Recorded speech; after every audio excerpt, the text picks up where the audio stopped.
Ashvale discovered what the happiness surgery truly entails, implanting the flesh and blood of the abominations of abundance. Given the gravity of the situation, we decided to go to Graphia Academy and first launch an investigation into Full Wish. During the course of events, we unexpectedly crossed paths with Full Wish herself. Also a survivor of the blood-stained games, she openly joined the Phantasmoon Games and invited supplicants to travel to Seafeld City, where the winner would be decided in a televised debate. During our exchange with Full Wish, Himiko realized that Full Wish might be a masked fool. As a result, I asked Sparksy to investigate the tavern for leads, and through that, we identified Full Wish's ability, the happiness syntax. Evanesia and Yao Guang established a cooperation agreement. After Evanesia's attempt to assess Full Wish in her capacity as the arbitrator failed, they encountered Blade and his group and learned that the flesh implanted in the happiness surgery originated from Shuhu, an emanator of abundance. Himiko and I went to the TV station to take part in the debate and met up with Sunday and Ashvale, who had arrived ahead of us. However, the debate turned out to be a carefully orchestrated trap. In full view of the public, all those who had undergone the surgery transformed into terrifying monsters, and Full Wish framed both the IPC and the Astral Express as the masterminds behind it all. When the disaster erupted, Evanesia willingly violated a forbidden taboo and revealed the real purpose of the Phantasmoon Games: to suppress the terrifying entity slumbering within Plain Arcadia. Through this act, she unlocked the original power of the ambrosial arbor within herself and intervened in the unfolding situation. At the same time, Silverwolf, entrusted by Pearl, set out to investigate the anomalous signal responsible for the monster's emergence, only to be obstructed by Mr. Meanie.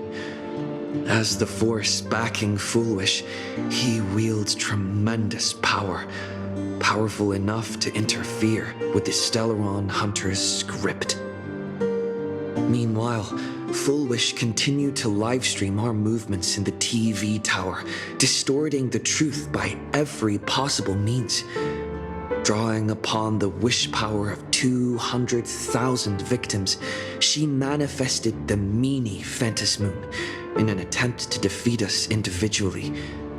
Thankfully, Silverwolf regained the power of the Ether cartridge level 999 and dealt with it before it was too late. After overcoming every obstacle in our path, we reached the top of the TV tower and confronted Full Wish head-on. Drawing on the people's wish power, she briefly held the upper hand. Ultimately, I used the Stellaron within me to bear that wish power, thereby stepping onto the path of elation and defeating her once and for all. Even so, those who had undergone the surgery did not recover. At Blade's proposal, everyone joined forces to concentrate all of Shuhu's flesh within his body, freeing the victims from the influence of the happiness surgery. Just when I thought the crisis was over, Evanesia requested that I warn the creator of the world in canvas. According to her, Asat Pramad, the Lord Ravager who once attempted to eliminate Plain Arcadia, has returned again.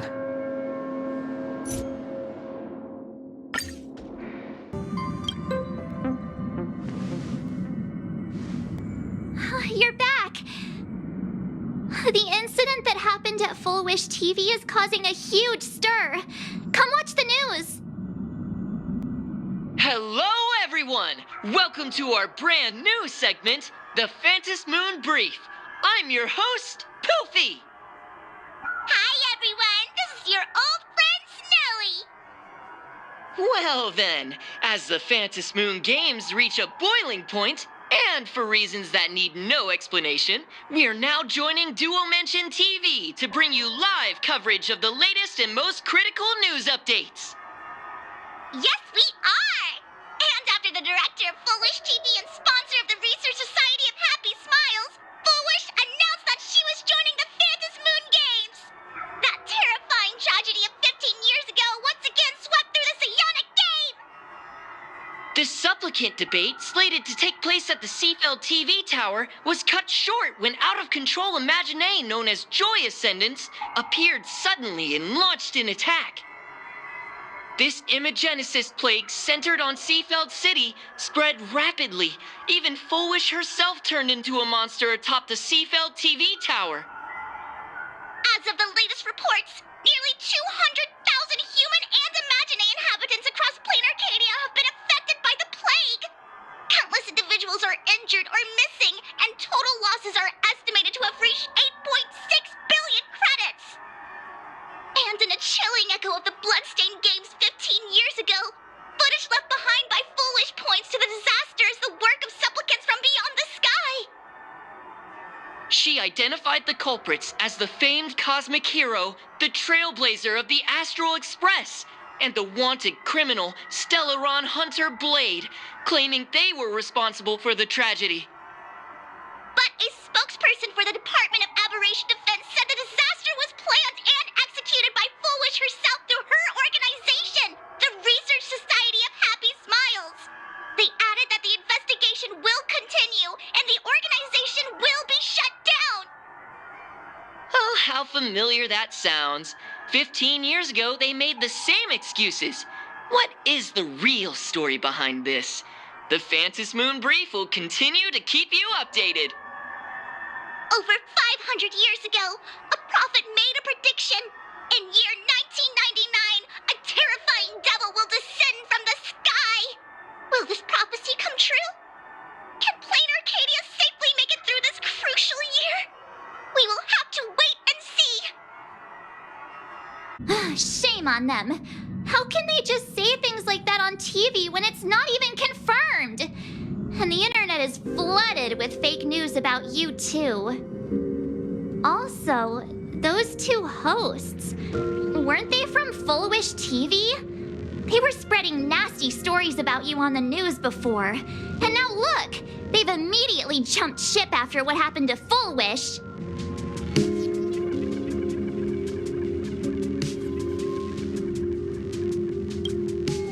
Since when did you get so understanding? I'm happy you made it back safely, but somehow you just don't seem quite the same. Oh no. You're trying to grow up and leave me behind. Don't tell me you're becoming the next Don Hung. No. Is this what it takes to become a hero?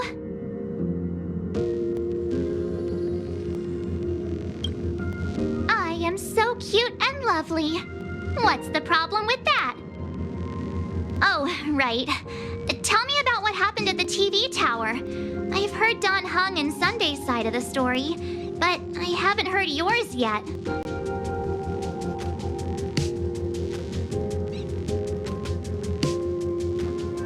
So, Foolish had people undergo the happiness surgery to implant Shuhu's flesh into their bodies, and that ended up causing this disaster? And you guys stopped the mutation from spreading, but all you managed to do was to temporarily seal Shuhu's flesh inside Blade? And then you mentioned that Nessia, the one we met at Star Rail Fest, is actually the Phantom Moon Games arbitrator? No wonder she could draw a mask for you. And she also asked you to go deep into the world in Canvas to warn, who was it again? Who is that? Yes, Graphia, Himiko's ancestor. She's an artist from 1,000 years ago. Himiko's ancestor? She alive? Wait, that's not even the most important part.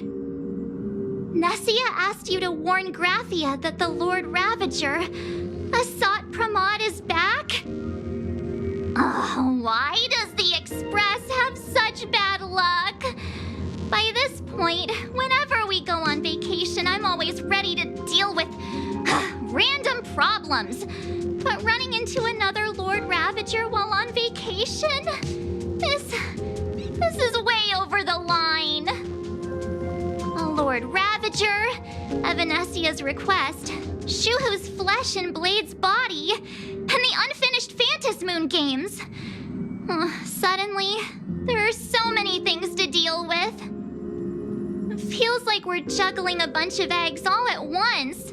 One slip, and it's all gonna go splat. Are you okay?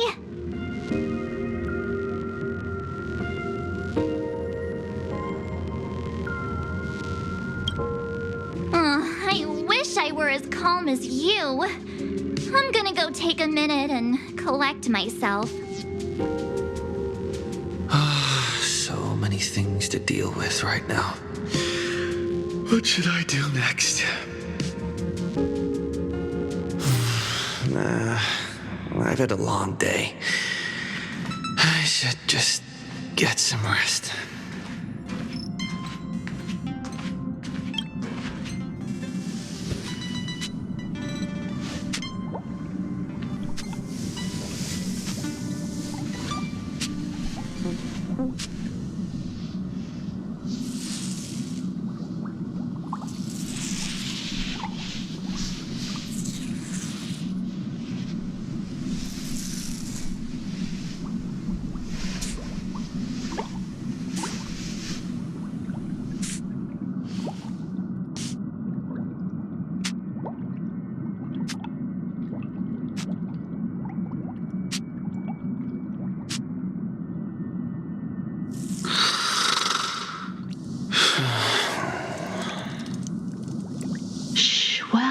He's tired. Let him sleep.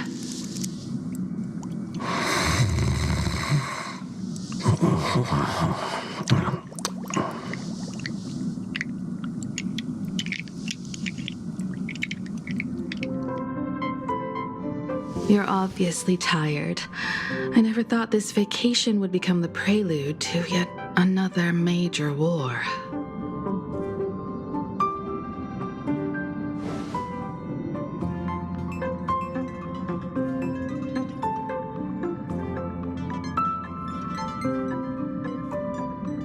From our very first steps, trouble has always followed the Nameless. But this is way too much. Look at you now. It takes me back to when I first got the Express running again. Aside from Pom Pom, I was the only crew member on board, constantly stretched thin and feeling out of my depth. All I could do was note every problem in the navigation log, one by one. A world's coordinates that needed an update. A glitch in the Express's warp system. The notes were as dense as the coordinates on the astral charts, leaving me completely overwhelmed. Back then, I never imagined the Astral Express would one day have to face a Lord Ravager. But strangely, now that the time has come again, I'm not panicking at all. Come to think of it, it's because of you. Because of all of you. Along the way, we have defeated 2 Lord Ravagers. The Nameless who guided me before I set out once told me, "Keep moving forward, and the obstacles that once felt impossible to conquer will soon be behind you. And along the way, you'll find companions who are just like you." I've seen you grow through the Phantasmoon games, becoming someone others can trust and lean on. And I heard the declaration you made atop the tower. I'm truly proud of you. That's why I want to share a story from the past with you. A promise from 15 years ago.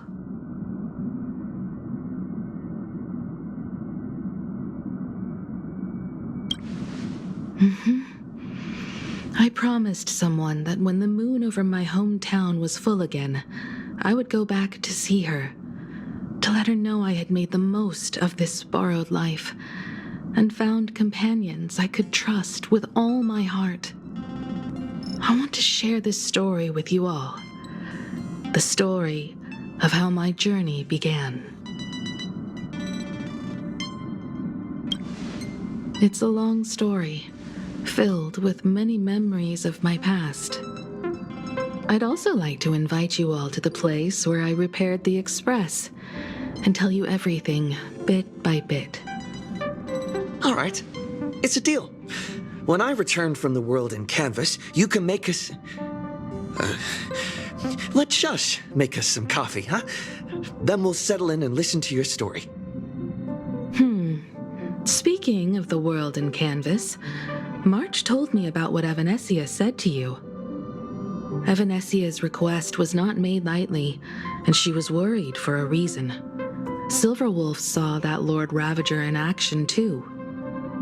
According to the records from the databank and the IPC's investigation, Asat Pramad's campaigns often span centuries, and the planets he targets all end up destroyed in freak accidents, leaving their surfaces covered in only smiling faces. 1,000 years ago, my ancestor Graphia created the world in canvas.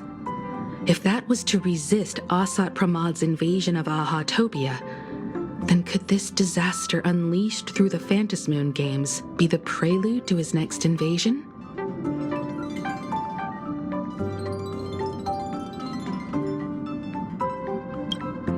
That's the first of many mysteries.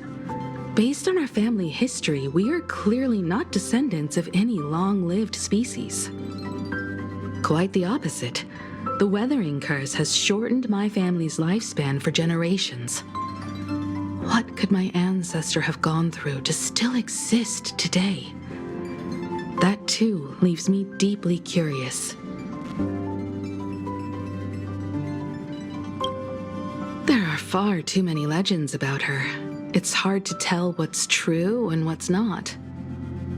Only two things are beyond doubt.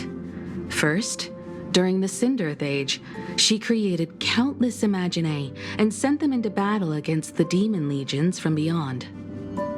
Second, near the end of one of the Phantasmoon games, she created the world in canvas to shelter inside it what was left of civilization and life. Which means she is not only familiar with Asat Pramad, but has also witnessed the manifestation of the Aeon of Elation.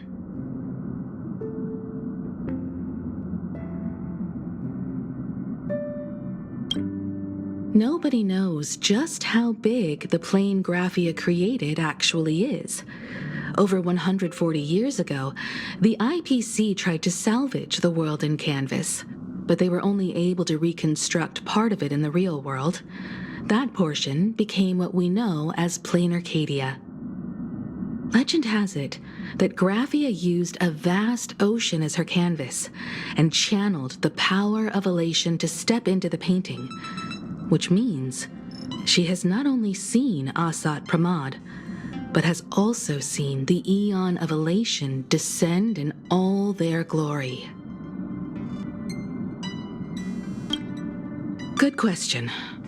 As for who in Plain Arcadia knows Graphia and the world in canvas best, it's probably Pearl. She was sent here by the IPC. She should have some clues to guide us in the right direction. By the way, General Yao Guang is here. She says she wants to talk to you in private.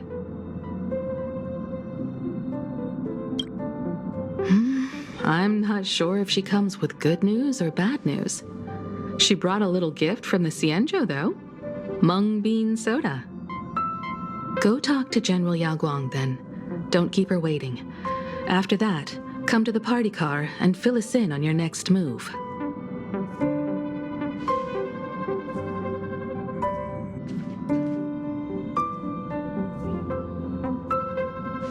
Nice to meet you, Ishvara.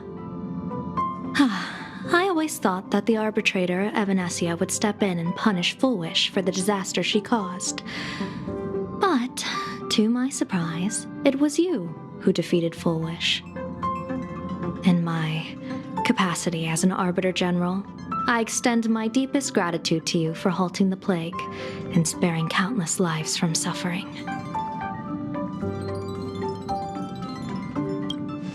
What I am about to tell you is something Evanescia risked breaking the rules to share with me. Please keep it a secret. Not a word of this leaves the Express. Sealed within Ahatopia's core is Ouroboros, the Veracity.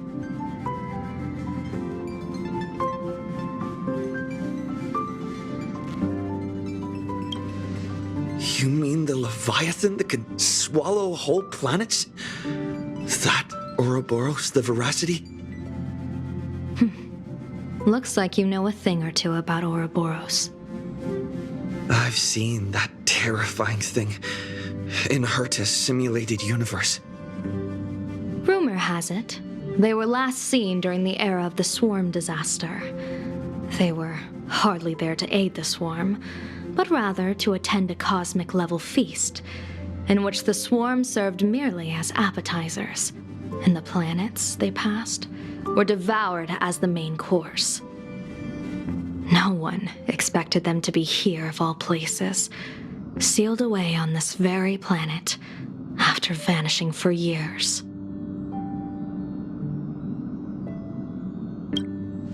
The true situation remains unknown.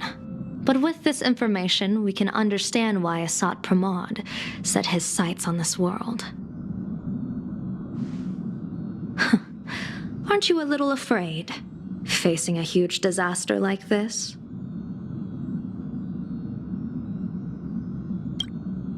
Interesting. You wouldn't flinch even if a star fell upon you. A true Ishvara. Fortune follows when fate hits its lowest ebb. Every crisis comes with an opportunity. Now that we know a force capable of devouring stars is deep in slumber at this planet's core, perhaps we could make it devour the problem inside Blade's body. It might just be a risky path worth taking. Blade has agreed to my proposal and will venture into the world in canvas to seek out the Veracity. From what I've heard, you are going there as well. I cast a divination, and the hexagram shifted between the marsh and fire trigrams, yielding the judgment. Heaven and earth are separate and apart, but the work which they do is the same. In other words, though your paths may differ, they are destined to intersect.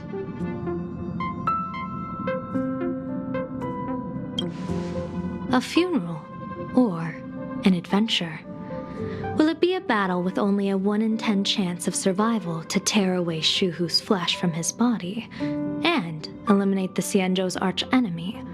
Or will it be a journey in which he settles all grudges and never looks back? It all depends on how he perceives it. Blade agreed to my proposal, even though that little Stellaron hunter girl wouldn't stop objecting.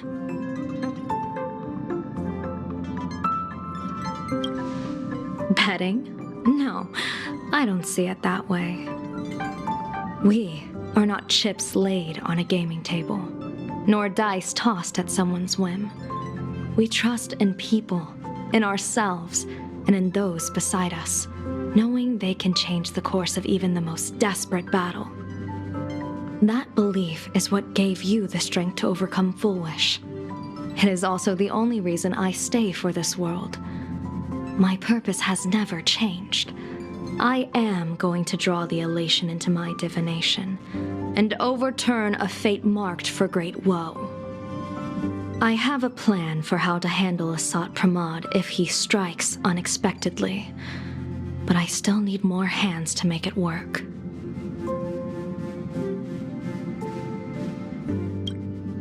What miracle could cap off these games better than a finale that humbles a Lord Ravager?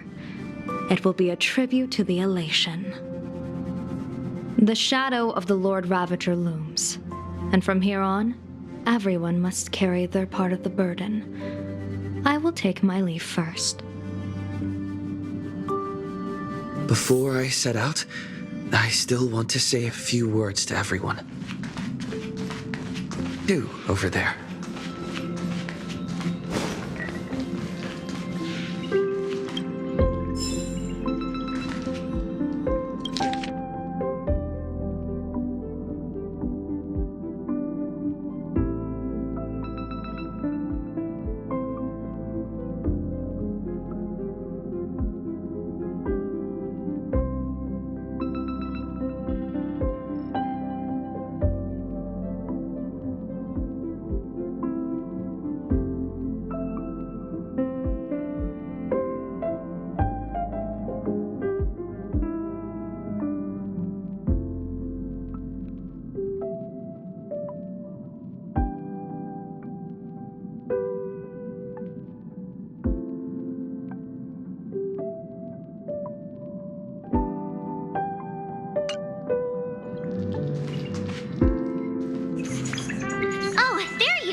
We were waiting for you.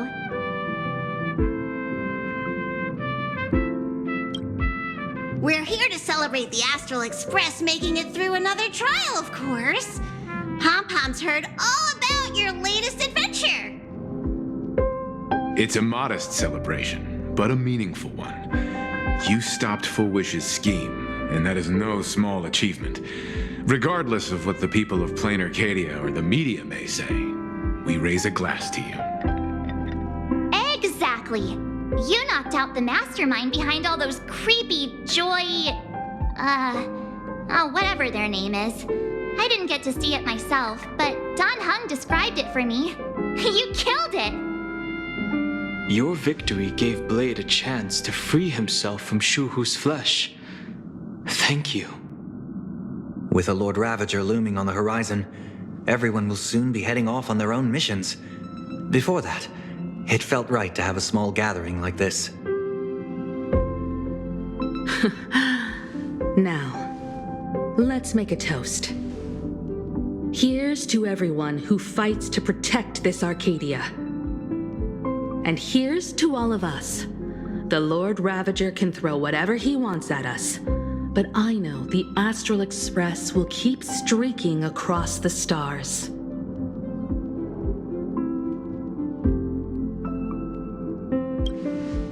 Thank you. All of you. Having you by my side is what gives me the courage to face the future. I'll carry this strength with me through the rest of this journey. Cheers!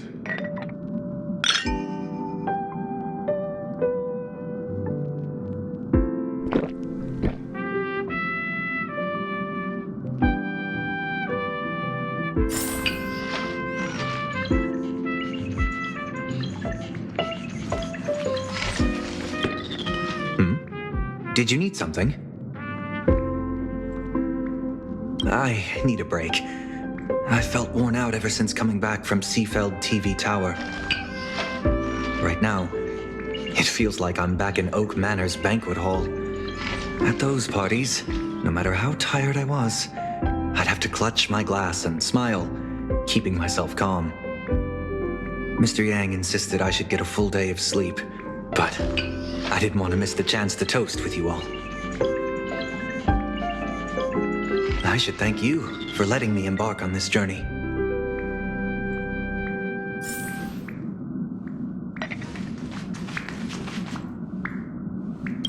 I heard from Sunday about how the televised debate went. We won this battle because of you. When the televised debate began, a crowd outside the station gathered to protest the Astral Express and nearly broke through the barricades. But the moment the Joy Ascendants appeared, they scattered without a second thought. I guess people know deep down which is more dangerous, a made-up villain or an actual threat. But I am more concerned about you. I've seen the footage of your fight with Fulwish. When you returned to the top of the tower, an enormous surge of power seemed to erupt from you. It reminded me a lot of when I saved you at Herta Space Station. Did you tap into the power of the Stellaron? The Stellaron can be awakened by a wish, but its immense power always has a way of warping reality. As the wave of wish power surged toward you, it brought hope and blessings, but also dark intentions and malice. What might it do to the Stellaron? We have no idea. Be careful with this power you have, no matter how tempting it may seem.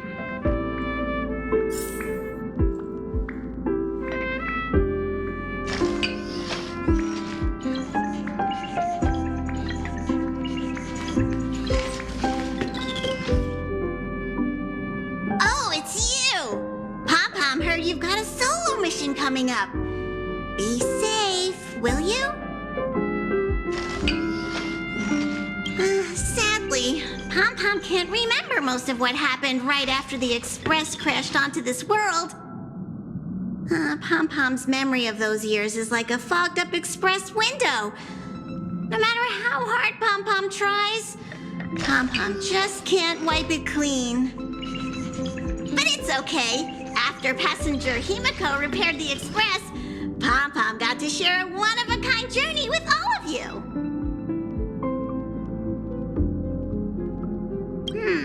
How did passenger Himiko appear? That's odd. Pom-Pom can't remember a thing. All Pom-Pom recalls is having a long and fuzzy sleep, then being woken by a knock at the door. And just like that, passenger Himiko was on board. The day passenger Himiko knocked, it felt like Pom-Pom was waking up from a dream. The Express's heart started beating again, and the lights flickered on one after another. Graphia? Pom-Pom hasn't. But Pom-Pom always dreams of strangers when Pom-Pom's asleep. They seem to be bustling around the Express, and there are soft clinking and clanking sounds, just like the sound of stars twinkling. But every time Pom-Pom wakes up, their faces slip away. Pom-Pom is only left with a warm and comforting feeling, knowing someone had taken good care of Pom-Pom. Safe trip!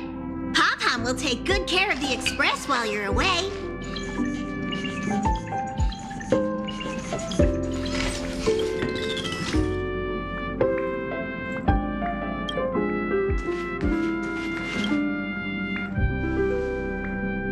There you are. March and I were talking about you.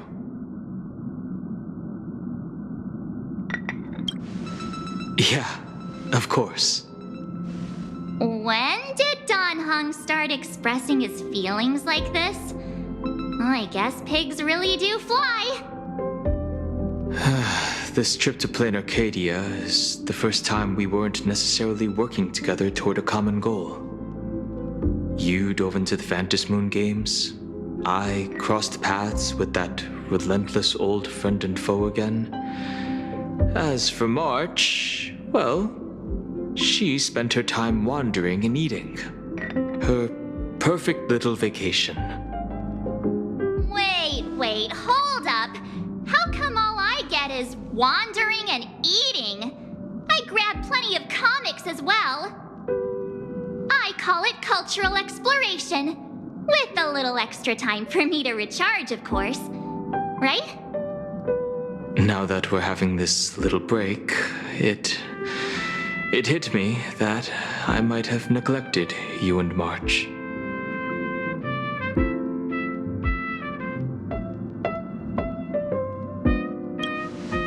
Why are you suddenly acting like the adult here?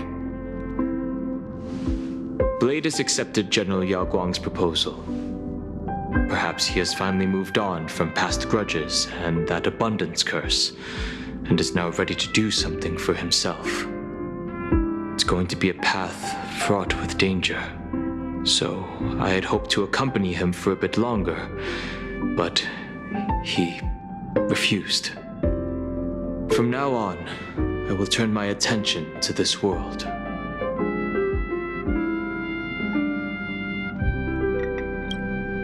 Mr. Yang and I have been asked by General Yao Guang to help with setting up some defensive formations.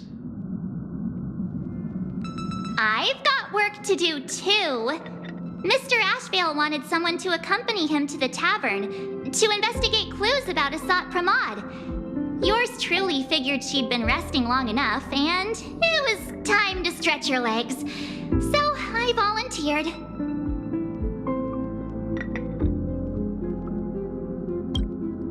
No problem. When you come back, you have to share everything you saw in the world in Canvas.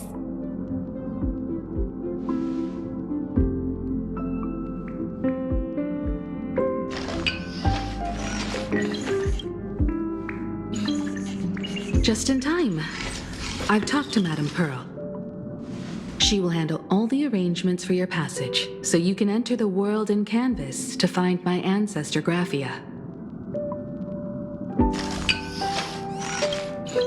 Actually, I hoped you could take some time to rest first. Once you've fully rested, you may make your way to the dock in Seafeld City. Madame Pearl has a special ship waiting for you there. It will take you to the border between this world and the world in Canvas, a place known as Inkford Hermitage. That's your final stop before entering the world in Canvas, a place to gather your supplies and rest up before you set out on the journey ahead. I know you'll have to go alone this time, but I don't think it'll be dangerous. After all, that realm was created by Graphia, my ancestor.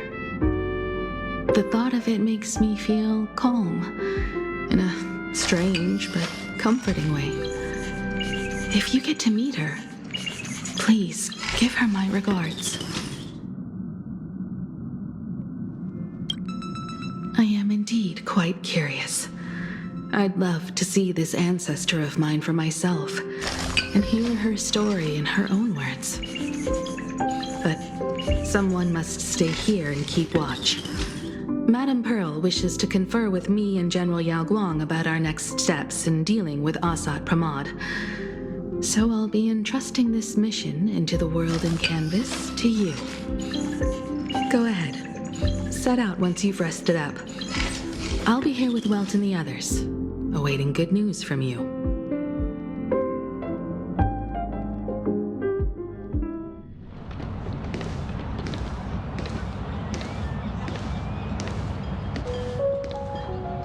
In other words, that woman wants you to take Shuhu and jump straight into the Veracity and leave the rest to the Eon stomach acid?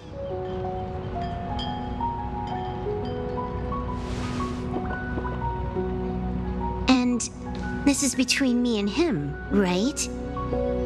Why are you tagging along? Relax. I'll say my goodbyes and be gone. A dignified funeral, If you ask me, this ending is indeed grand enough. I don't care about any of that. There's only one thing I care about. Does he have to die? Here's a piece of advice, little cub. Whether he lives or dies is his choice. That's the one thing you don't get to decide for him.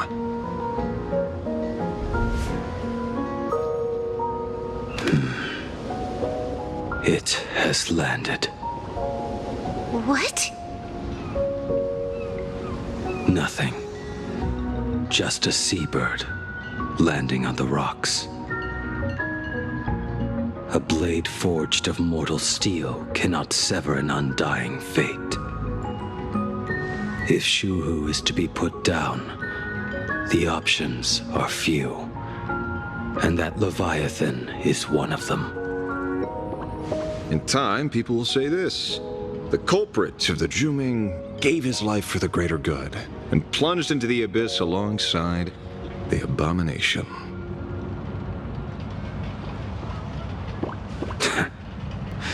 I'm not as noble as you make it sound. Many years ago, you invited me to join the Galaxy Rangers. I refused for one reason. I'm a petty man. I was never born to carry some greater good. This is between Shuhu and me. Nothing more. Can't argue with that. A Galaxy Ranger through and through. Well then, I won't say anything more. Blade, you sure about this? For years, death has clung to me like a curse, etched into my bones. If there is a chance to make a god feel the same pain, I would do it, even if this body is reduced to ash. As for everyone else, there's no need to drag them into this. We'll proceed as Yao Guang proposed. Bury Shuhu at the end of the world in canvas, taking me with him, and let the veracity dissolve us both.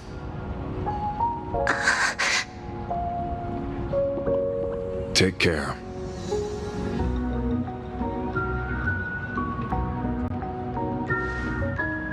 How about you stay as well? You might as well see it through to the end with us. Plain Arcadia has bigger problems that need my attention. Your instincts were right. That meanie pulling strings from the shadows is none other than Asat Pramod.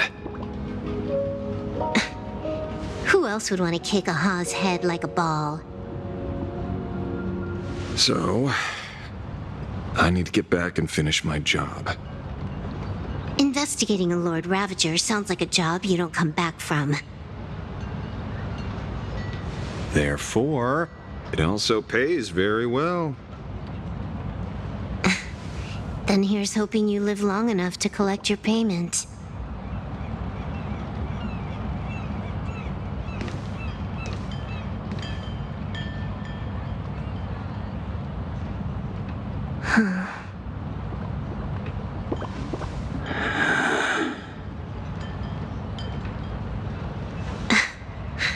Every time, when it's just the two of us, you go quiet. You know what I'm going to say. The seabird's flown off. It's time for us to go too.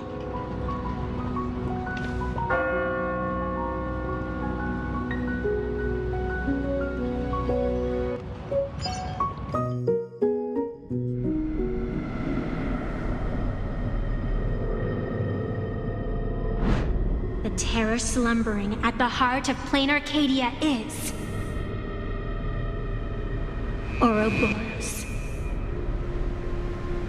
After the swarm disaster, the veracity vanished, never to appear again for more than 700 amber eras.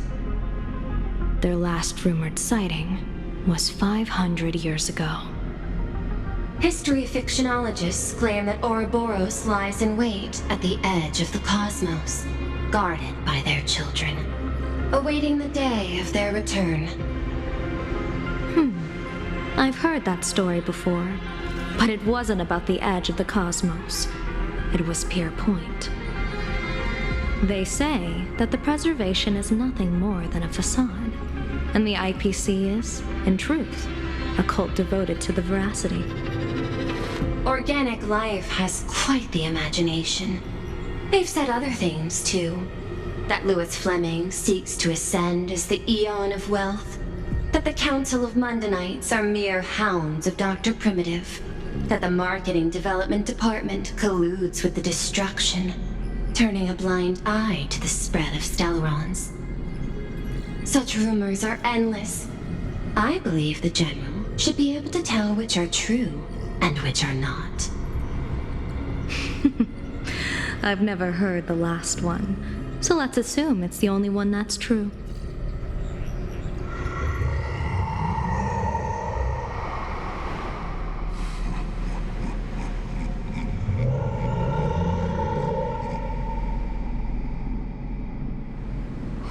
Such terrible breath. Once this Leviathan awakens, the Arcadia's destruction would be all but instantaneous. For now, this remains conjecture. The sealed remains appear to be a husk that Ouroboros once shed. Why it's here, and how it's connected to the elation, remain unknown. Yet even a fragmented remnant of an Eon is a threat that can't be ignored. The calamity of the Leviathan must not be allowed to re-emerge in this world. Naturally, that is why I'm here. And it's about time for the two Nameless to arrive. Oh, you're just on time. General Yao Guang, as instructed, warding talismans have been placed at over a dozen sites across Plain Arcadia. My thanks. It was Mr. Yang's talent of creation out of nothing that allowed us to reproduce dozens of plumes and complete the deployment with such speed. Now, with yin and yang aligned, and all four aspects in place, as long as we set up the last formation core, the Decalight reflection barrier will be complete. Using the divine eye of the Spiritus to weave a giant web, one that ensnares countless possible futures. General, have you truly made up your mind? Though Shuhu has been eradicated, the signs of doom have not faded. On the contrary, they grow ever clearer. After much consideration, the source can only be this restless corpse. One crisis is yet to pass, and another is already upon us. The Arcadia's ley lines were already riddled with scars, and now even the ancient tree's seal is starting to loosen. While Evanesia is asleep, someone must take up her duty to guard this place. But defending isn't the way of the hunt. If you don't want to become the prey, you must become the hunter. General, do you intend to go on the offensive and suppress the remains of the Veracity?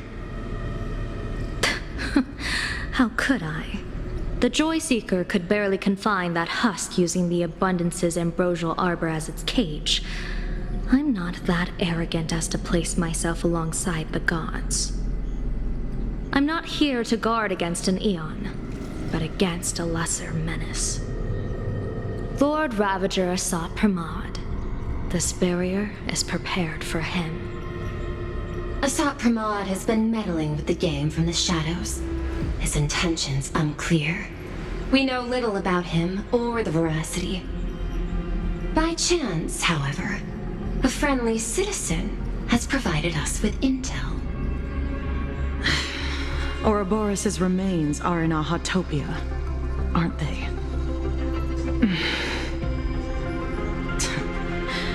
Silence is an answer in itself. I've seen that reaction too many times. I'm not surprised that you were the first to discover it. You were in the Torn Scroll too. The probability of you noticing was 24%. That's a little low, don't you think? I'd put it at well over 90. What I don't understand is this. There were countless ways to verify your hypothesis, yet you chose the most unconventional one. You bypassed security and broke into the building to confront me in person.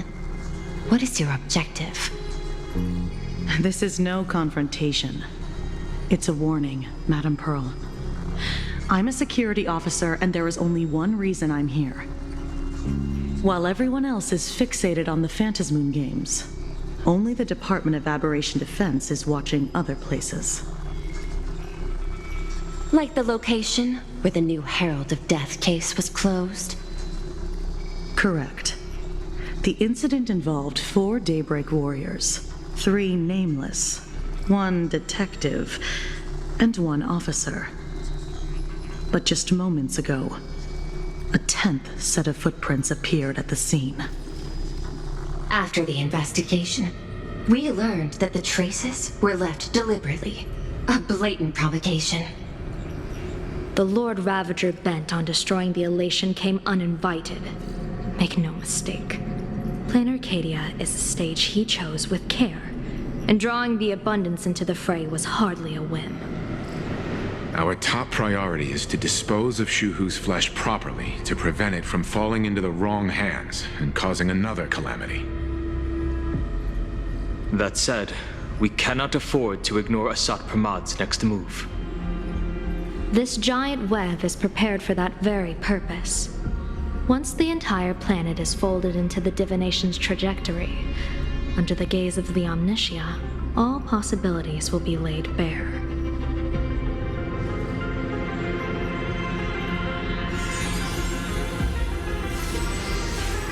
When that time comes, he won't wish to leave any footprints behind. One final question. Why did the Lord Ravager choose to visit this place? Does he have an ulterior motive? Or is this merely some twisted joke? That question should be left to the professionals. Don't forget, we have a detective who can't seem to rest. Let's hope the accumulation of variables can tip the scales in our favor.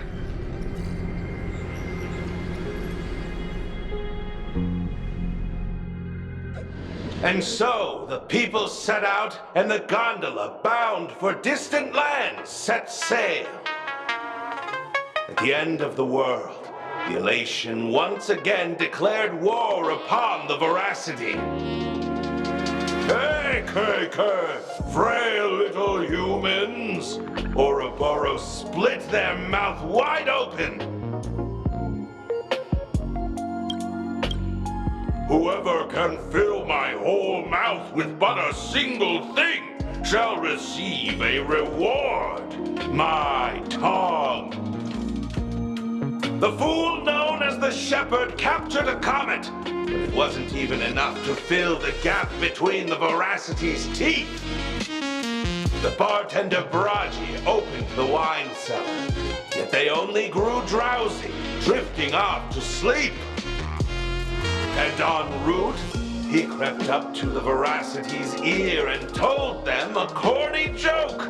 The Veracity pondered it for 10 amber eras, then burst into laughter at their own amusement. En route spread his hands and said, "See, I filled your mouth with laughter." Then what happened?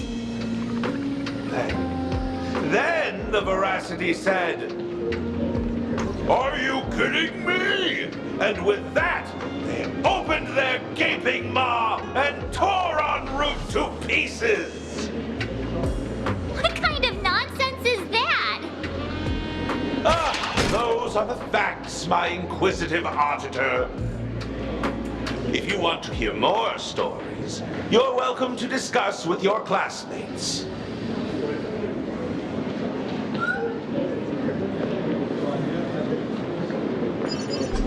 We came here to investigate the Veracity and Asat Pramad, but all we got were stories that only a 3-year-old would believe. Rumors don't just appear out of thin air. It's just a matter of how much truth you think they hold. At least 90% of that was made up. Sometimes that last 10% is all you need.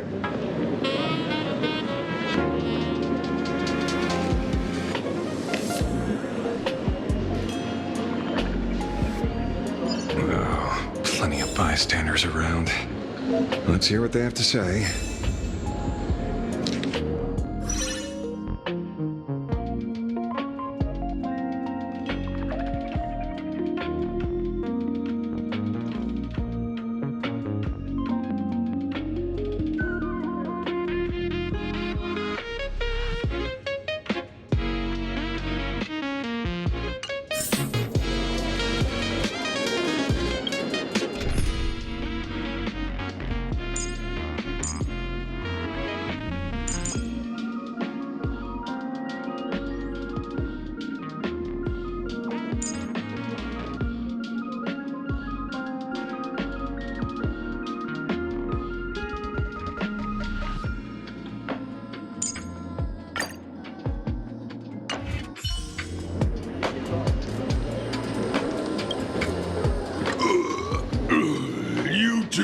something about the veracity?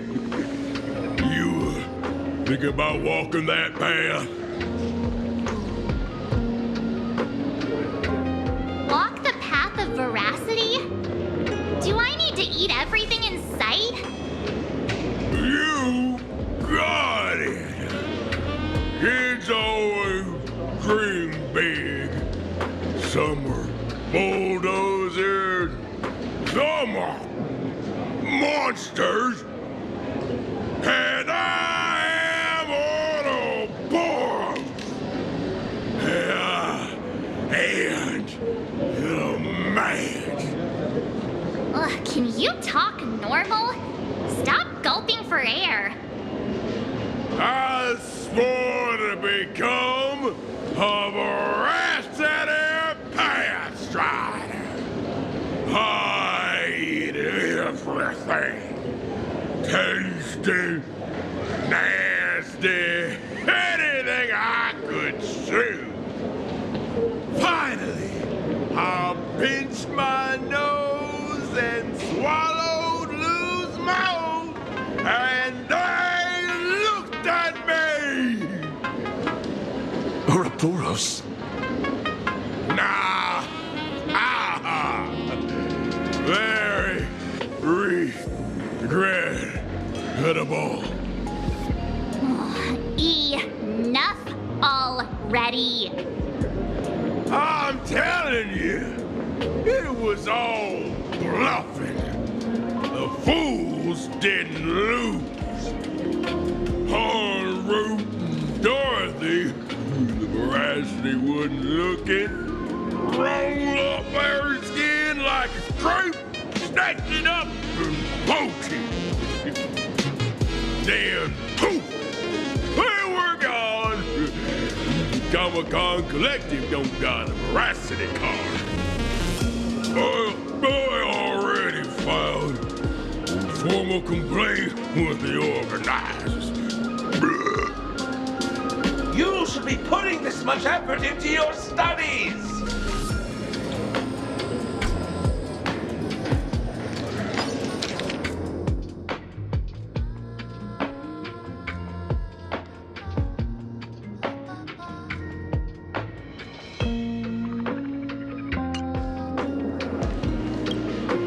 They say a dull pen beats a sharp memory. My memory's dull, and my pen's not much better. Then you must have a lot of stationery. A kindred spirit. Miss, it seems you're one of us as well. I've met far too many fools who can't even read. Oddly enough, those of us who truly love learning are the rare ones. Interested in studying the knowledge of the laughter? I have a reference book here. You can have it.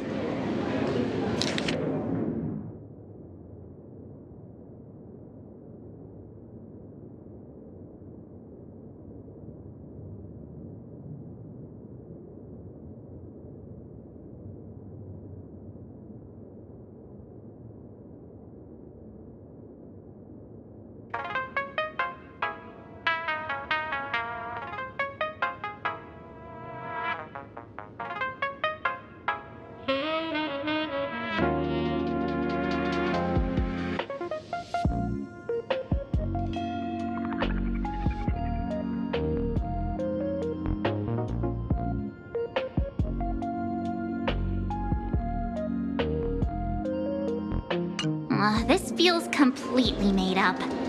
But, thanks anyway. Oh, please. Thank the seniors. To compile this book, they offended every Eon they possibly could, and narrowly escaped death at the hands of each and every one of them. As for me, I'm just the one who keeps the books circulating. Hey, friends! How was your first day of school? Sparky's here to pick you up after class.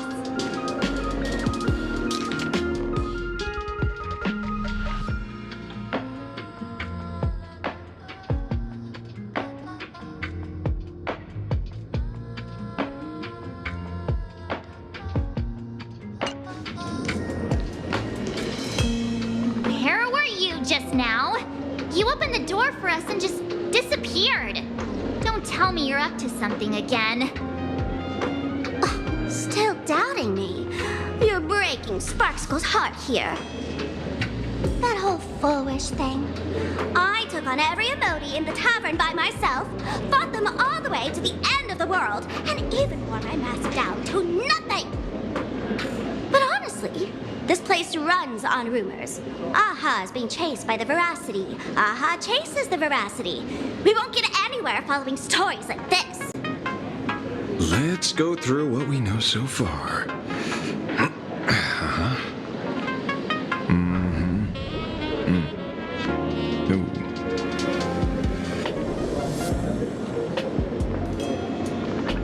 Yeah, it's a complete mess. So, after a bit of thought, Lady Sparksy came up with a brilliant idea. I borrowed a nifty little gadget from a friend. The Unreal Sparks and Spark! No idea how it works, but apparently this light bulb makes you smarter the moment you put it on. Does this friend know you borrowed it? The Supramod has a gun to our heads, and this is what you're worried about? He'll find out one day. Well then, I'll go first. It doesn't look very reliable. Are you sure about this? No worries. If anything goes wrong, the friend in my head will protect me.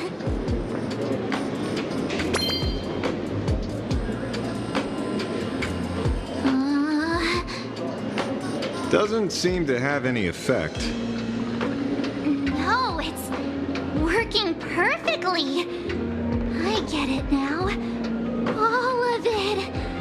No need to dance around. Our enemy is a Lord Ravager. There's only one question we need answered. How does Asat Pramod plan to destroy Elation? Correction. The effect is very obvious. Judging by Nanook's habit of picking Lord Ravagers, I wouldn't be surprised if Asat Pramod was once a masked fool, and therefore knows Aha's weakness. The Arcadia is like a microcosm of eons and paths. People indulge themselves in fabricated happiness, unable to pull themselves away from it. Many have expressed their concerns. This isn't elation. Aha is playing with fire. A classic social realist deduction. Old-fashioned. Ooh, but effective. We're closing in on the truth. Yes, the answer is all but revealed. You are Asat Pramod, Sparksy. Do you have evidence? Of course. The truth is so simple that everyone overlooked it. The evidence is... you were the first person I met when I got off the Express. If I am Asat Pramod, would you and Grey Hair have been able to walk out of the school alive?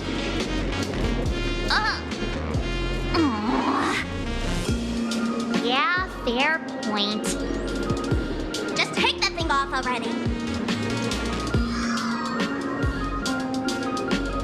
That's weird. I thought I was on the right track. Let me give you a lesson. Deduction isn't about people skills. It's about smart tricks and flawless logic.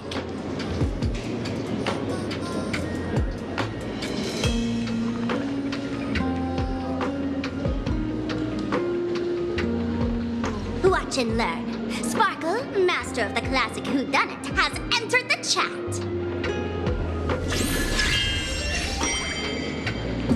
You changed your clothes just for this? First of all, Ouroboros likes to eat. Secondly, whatever they eat disappears completely. Therefore, veracity is also a form of destruction. This is the classic mystery of one culprit, two identities. The one trying to kill Elation is... the Lord Ravager, Asat Pramod, played by the Veracity! even saying? Classic whodunit. This is more like a classic Who's the Dummy. I get it now. All this thing does is make wild guesses sound reasonable. So far, that's the most accurate piece of information we've gotten. No need to be so serious, Detective. Why don't you show us what you've got? By the way, what type of detective are you? Me? I'm the tough guy type. I don't waste time on useless details. I aim straight at the heart of the problem. You're not wrong. Asat Pramod is Nanook's weapon to assassinate Aha. Whatever his plan may be, the target doesn't change. Remember, as far as humanity knows, there are only 3 ways an Eon can fall. A broader path engulfs a narrower one. Divine warfare between eons, and the third one. What was it again? Forcing an Eon to turn away from their own path. Whichever it is, none of it sounds remotely connected to Plain Arcadia. So, what makes you so certain Asat Pramod is here on business, not on vacation? Because we folks just dug up one heck of a treasure from underground. And in the stories tied to them, we've unearthed more than a few names worth paying attention to.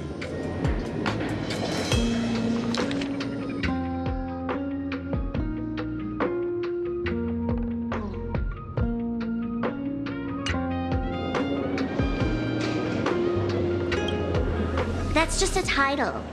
Anyone with a girlish heart can call themselves Dorothy. Between you and me, Director Sparkle used that name once too. Guess when? Looks like this clue has little value to it.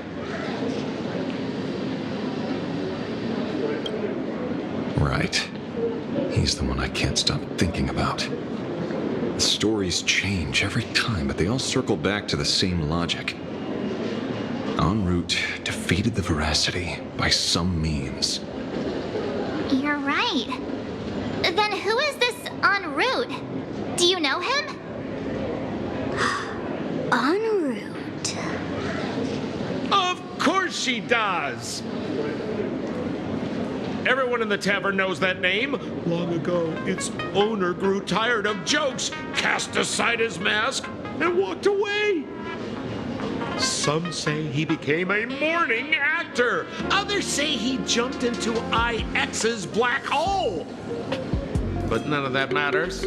What truly matters is that you have my unreal Sparks and Spark. I knew it.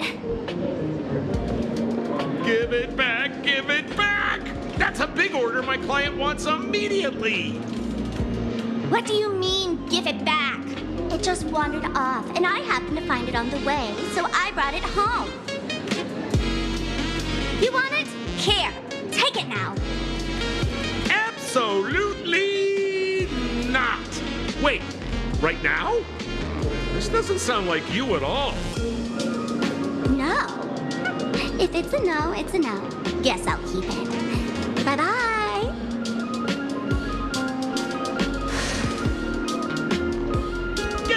Here. Sir, do you need to hire a private detective? Hey! Can you catch her for me? Of course. I'll have that thing returned to you safe and sound in half a day. But, in exchange, I'd like you to elaborate a bit more on what you were saying. So that's why you're here. Now, old Sempo's intel isn't cheap. Waiving the fee won't quite cut it, will it? Name your price. Put it on Pearl's tab. Ha! Just kidding. Money talk's boring. Besides, the Astral Express and I go way back. Oh, and I wouldn't scam you two. The en route you're looking for lives up to the name. There's nowhere he can't reach, only places he hasn't been yet. He's the gold standard of the masked fools. He only shows up where he's least welcome. A morning actor's stage, a friend's wedding, even inside the Veracity's mouth. All for the sake of a good laugh. Oh. That lines up. Sounds like the origin of the legend. So, he's a friend of yours? Not a chance! Back when old Senpo was still a kid, en route was already a name in the history books. He left the tavern during the Second Prosperity. They say after hearing 30 trillion jokes, he never laughed again. Before he left, en route said one thing that, at the time, no one cared about.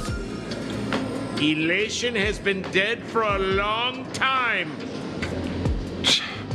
Where did he go after he left the tavern? The tavern has 10,000 mouths, all telling different stories. All I know is this. He said he was headed for the true world's end, and then he vanished without a trace. How do you know all this? Oh, I've been around long enough to have my own channels. Just trust old Senpo. And about catching Sparksy?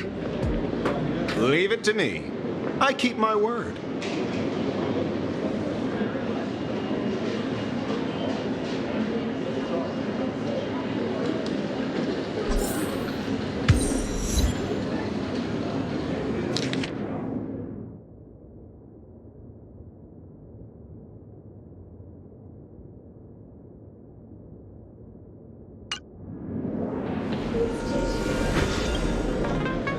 See? You only need that 10% of the story to be true. The last thing he said was really scary. So many unanswered questions about en route. He has to be tied to Asat Pramod somehow. But our leads at the tavern have run their course. Let's go pay a visit to another expert next.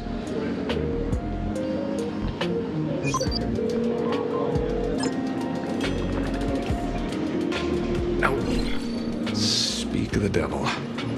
Only a Cienjo general could have arranged something like this, I suppose. I'm surprised as well. You've only just left Amphorius, and already you've managed to draw the attention of another Lord Ravager. Miss Ron May? And Miss Ting Yoon? We're here by General Yao Guang's request. It seems we arrived just in time. At first, I only came because the Shenzhou extended an invitation, and it seemed impolite to refuse. Now that I'm here, I see it was well worth the trip. So, let me get to the point. Ouroboros has long been dead. Their death was merely buried beneath layers of secrecy. Hardly surprising. They disappeared after the swarm disaster, and there are many different opinions on where they went. The Intelligentsia Guild claims the Veracity ate their fill and entered hibernation. I don't buy it. Those scholars are fond of post-meal naps themselves, likely just projecting their own habits. You seem surprisingly calm, which makes sense. After all, the shadow in your right hand is evidence as well. Why don't you tell everyone what happened to the Galaxy Rangers back on Von Walk? Von Walk? Sprightly Von Walk. I've heard there's a particular phenomenon that occurs on that rainforest planet. Plants multiply and grow and are then harvested like wild grass. A cycle repeating every few decades. Almost identical to the Phantasmoon games. But how are the two connected? When you hear plants and growth, shouldn't that make you think of abundance? Huh. figured it out. By coincidence, abundance is another thing the two worlds have in common. When coincidences pile up, they cease to be coincidences, Mr. Ashvale. No. Leader of the Rangers, Mr. La Mancha. Perhaps you could explain this to our nameless friend. Back on Von Walk, I'd already long since stopped being a ranger. Your conjecture is basically correct, Miss Ron May. You're not the only genius to take life as a subject of study. By the time I arrived, the atavistic experiment was already approaching its final phase. Dr. Primitive had set his sights on an ancient leviathan. Beneath Von Walk's surface, there also lay the remains of the Veracity. You stopped him. The Rangers stopped him. Back then, Mr. N was still human. Now, deep beneath Ahatopia, another corpse of the Leviathan lies buried. If I'm not mistaken, there are countless other worlds carrying out the same ritual. Aha sealed Ouroboros' body among the stars, suppressed it with abundance, siphoned the power of the Path of Veracity, and called it a game. This is what people call the Phantasmoon Games. Uh-huh. Why would they do such a thing? You may remember, the Express once delivered a Leviathan's carcass to me. That wasn't the only one in my collection. By arranging remains from different eras in sequence, I discovered something rather intriguing. At a certain moment over 1,000 Amber eras ago, just as Akifili began traveling in pursuit of their ideal, all creations of the Veracity lost the same organ. Their taste buds. What does that imply? The purpose of consumption changed. Be they spawns, depth crawlers, or void song whales, their genetic markers encoding gustatory organs vanished entirely. Creatures walking the path of Veracity became nothing more than biological black holes, consuming without discrimination. This was not natural evolution. Through the simulated universe, I identified the point of divergence in history. A concept had disappeared from the path of Veracity. Consider this. What do taste buds provide? Yummy flavors? Precisely. Savoring something's aftertaste is an act of elation. So Aha stole the original Primum Mobile of the Veracity? The simulated universe proves nothing on its own, but the primal desires of life have always been entangled. Think of it as my intuition. The conflict between the eons of elation and veracity stretches all the way back to primordial times. How many people know about this? There used to be 2. I only told Yu Qingtu. Now there are 5. After this, I can't be sure. Exploit the old conflict between Aha and Ouroboros to ignite a divine war, or allow intersecting paths to devour one another. Of the 3 known ways to kill an eon, the Arcadia fulfills at least 2. Now who still thinks Asap Pramod is here on vacation? But you still haven't explained where it came from. You mean the shadow? It has nothing to do with Funwalk. Oh? Call it a twist of fate. This isn't my first encounter with the Astral Express, nor my first time dealing with a Lord Ravager. When my home was destroyed by Zulo, I had a brief encounter with a former navigator. navigator of the Express? Yes. Starseer, I see. He'd already retired by then. He was the one who told me about the Shadow. According to IC, it was one of many remnants left behind when the Express first carved paths along the edges of the cosmos. I led the Rangers to suppress the Shadow and devised the plan to assassinate Zulu. But I never learned why it was there in the first place. Don't you find it strange, Mr. Ashvale? Strange? When coincidences pile up, they cease to be coincidences. Like an experiment with results that are too perfect, it's enough to send a chill down your spine. If you don't mind, let's walk through the whole thing once more. Earlier, what did you two uncover in the tavern? Someone suspected to be a Sat Pramod knew about the Veracity secret. Before disappearing, he said he was headed for the end of the world. And then? Who did he say the Shadow belonged to? A former navigator. The Shadow was a remnant left behind when he charted the cosmos. If the world's end isn't the tavern, then where is it? I don't know if anyone can answer that question. Not even Akivilli. Wait. Don't tell me. En route only goes where he isn't welcome. After leaving the tavern, he went to the Astral Express. The detective game is over.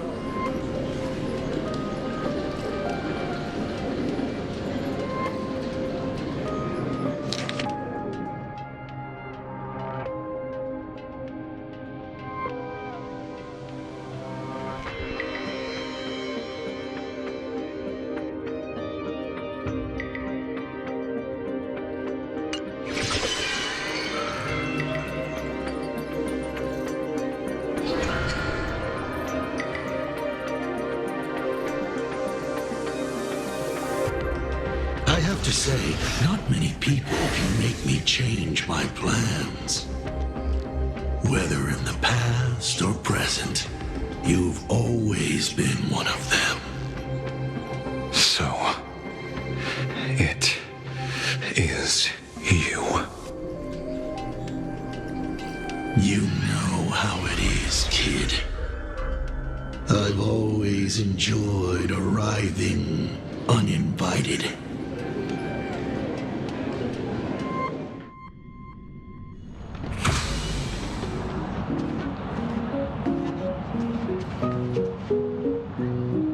Said she would arrange a ferry to pick us up at the Seafeld City dock. The place we're going to holds clues about Graphia? Really? Validate your own ticket before boarding and be a model passenger. We wish you a pleasant journey. Attention passengers, welcome to the Seafeld. Current stop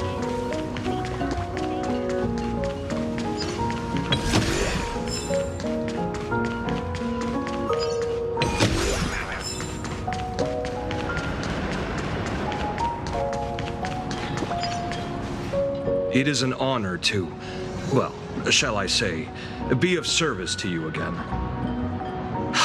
To be honest, when Madame Pearl invited you to visit the Perlux Tower, I was supposed to be your guide.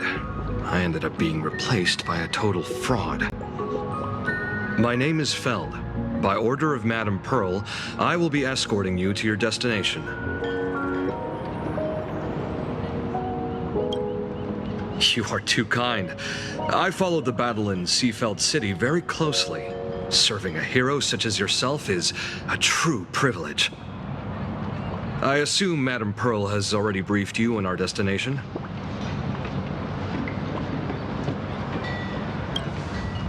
see.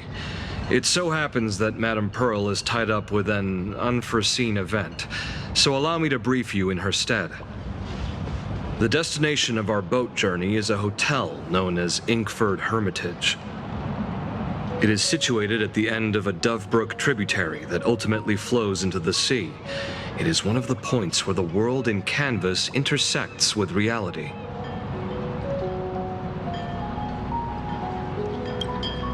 Yes, to be precise, she lived there 1,000 years ago.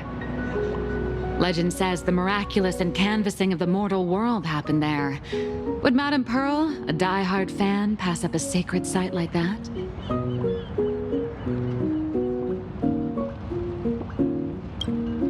Word is that Madame Pearl just flicked her wrist, signed a check with an astronomical figure, and bought the whole plot of land. She also snatched up every single piece of Graffia's lost works she could find without bothering to verify their authenticity.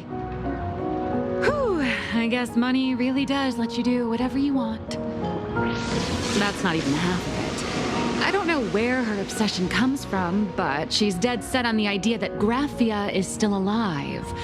If she gets even a whiff of anything remotely related to Graffia, she's got her people on it at the snap of a finger. But all they could find were Imagine knockoffs, random, pretty redheads based on nothing but imagination.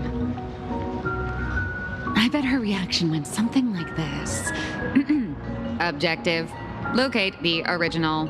Error. Detecting excessive quantity of low-quality merchandise. You!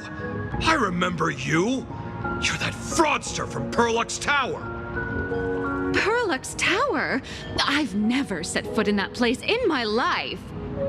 Oh, I know it's you. I've seen the footage. You're wearing the exact same outfit. Oh, a slip-up in an otherwise perfect plan. Relax. Your job is safe this time. Cut it out, you scoundrel! You can't talk your way out of this. Who exactly are you? This is the author of Fluffy Across the Blue, Blurry QR Cult. Huh. Is that so? My apologies. How rude of me. Miss Colt, it's an honor to finally see the face behind the work. Please pardon my yelling. I didn't know. No worries, no worries.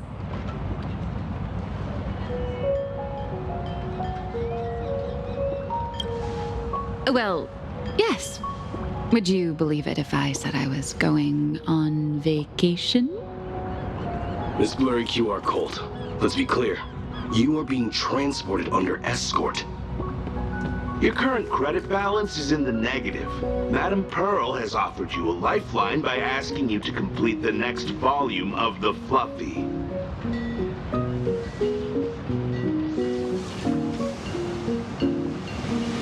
Whoa, this is not my fault. Remember Alloy King Pom Pom from Perlux Tower? I tried to put everything on Pearl's tab, but she found out and charged it back to me. Who knew a figurine could be so expensive? It cost me more than my entire savings.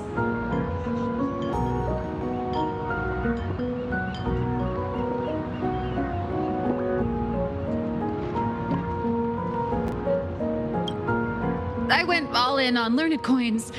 There goes my licensing fees and royalties. I lost every single penny. So you're escorting her to, shall we say, an intensive creative retreat? Correct. The objective is to deliver the manuscript and clear her debts.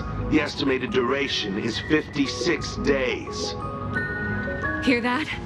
It's not a hotel. It's hell, where you get whipped for not finishing your scripts on time.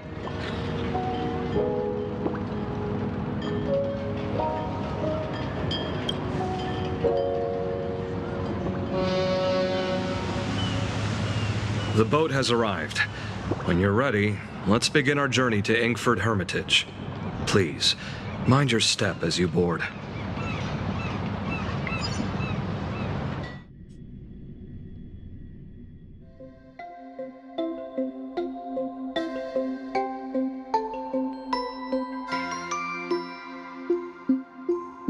have arrived.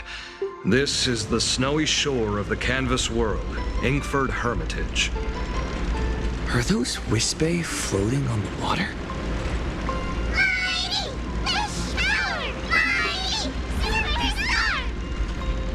Oh dear, there are so many Wispe. They are blocking the boat's route. But no need to panic. Please follow my lead. We have now arrived at Hermitage Port. Please make sure you have all of your belongings with you, and watch your step while disembarking. Thank you for traveling on this void liner.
Safe docking.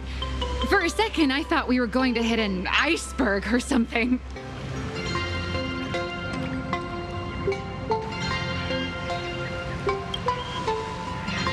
They probably sensed your wish power. You are the Phantasm Moon Games superstar, no? Look, one's trying to hitch a ride on you.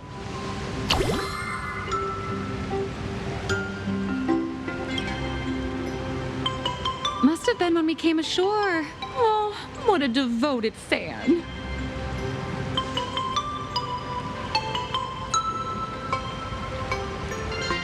Everyone, welcome to Inkford Hermitage.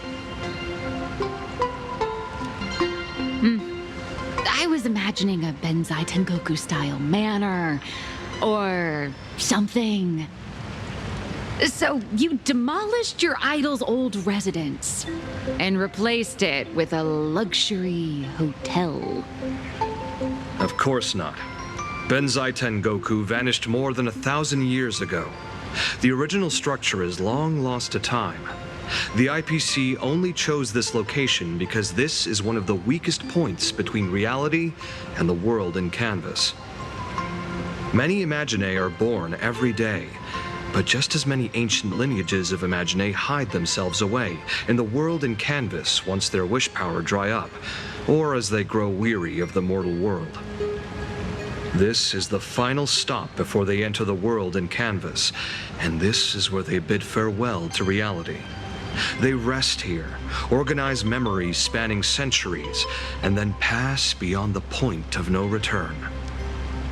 Rumor has it that Graphia's soul appears from time to time to guide these weary Imaginae on their path. There's a sense of parting in the air. No wonder the soul of the mother of Imagenesis feels an attraction for a creator. This must be the finest well of inspiration. Miss Colt, now that you're in this well too, you ought to make the most of it. Let's go. I'll lead the way.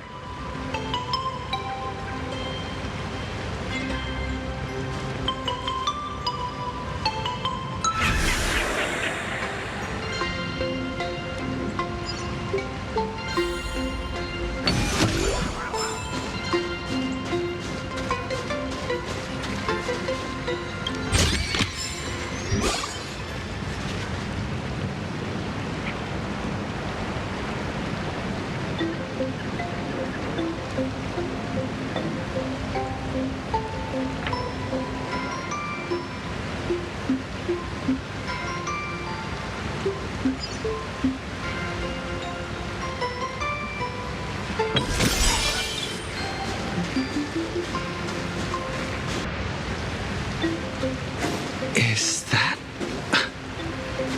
Ah, the golden tree in the distance. We call it Myriad Wish Grove. It's said that it shares the same lineage as the sacred trees on the floating island of Seafeld and the Phantasmoon courtyard. Before entering the canvas, the Imaginae go there to return their wishes, setting out unburdened.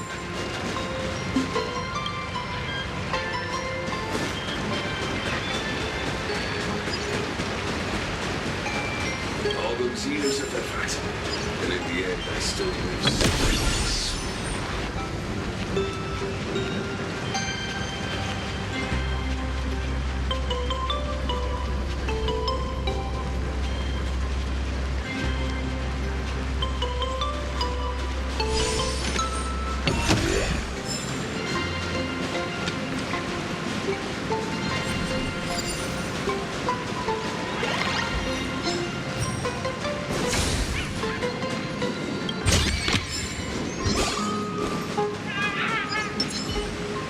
Light up the dawn.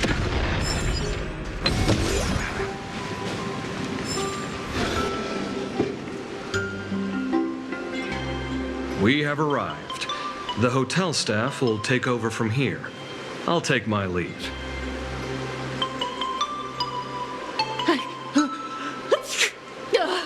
Oh, it's freezing. It's cold enough for a typical snowstorm mansion murder mystery. Anyone here? Here? Hello? Hello? Hello? Honored guests, my apologies for the late welcome.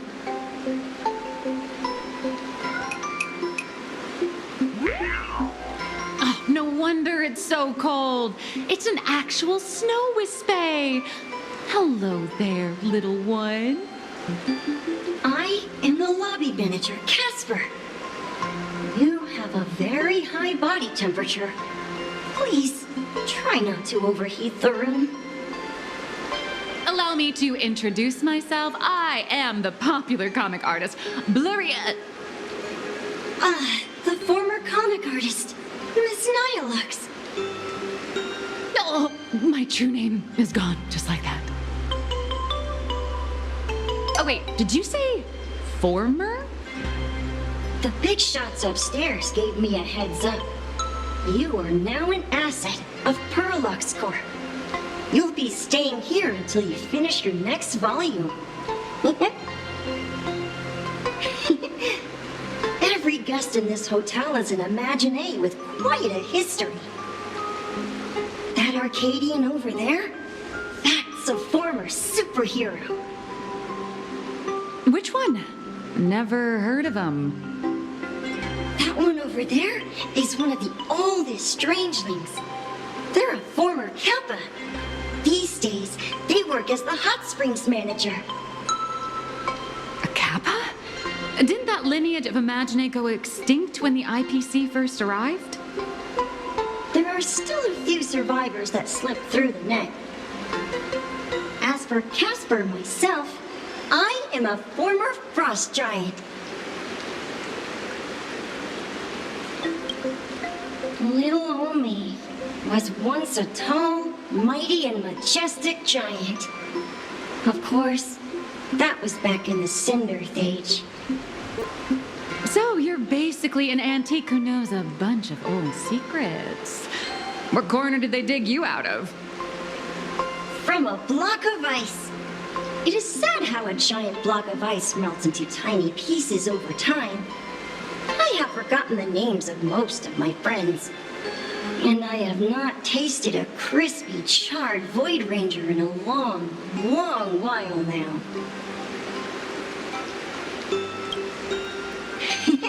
Indeed, another glittering nameless. Another?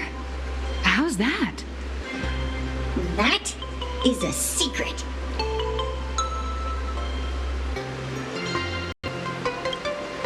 Sightings of Lady Graphia are as common as the snowflakes here. Ever since the news spread that her soul would reside at the hotel, all those Imaginae who mimic her and the weirdos who insist they have a connection to her have flocked here. You see, they all claim they have some sort of connection to her, or hold some secret about her. I bet they're just trying to scam people out of wish power and credits. Just like all those people who swear they're AHA. You're not wrong. But whenever the higher-ups ask for a report, little old Casper here can always pad it out and hand over a long list of names. Nameless, good luck with your inquiries. Bye now.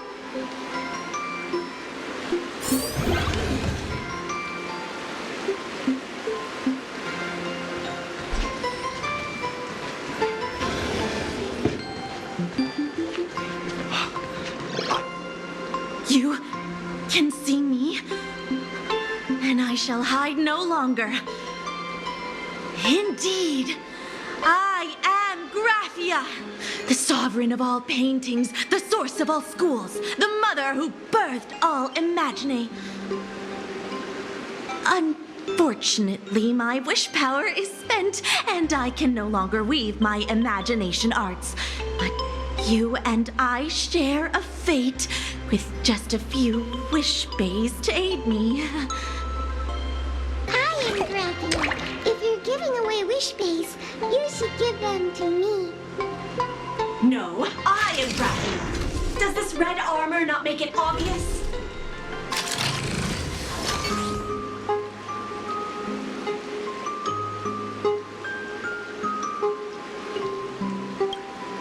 I don't care which. One of you, come help me fight the Lord Ravager. The Lord Ravager? To be honest, we are Graphia, but we're not Graphia. Simply put, we are Imaginae born from people's imaginations of Graphia. As for me, I was sketched by a rather unskilled illustrator for a history textbook, which explains why I look a bit rough. I am a wispy form from the concentrated longing for Graphia in plain Arcadia. I am the armored goddess Graphia from the 52-episode animated series Apocalypse of Ashes, Mecha Wars. Care to witness my signature move? Dance of the Ink Blade.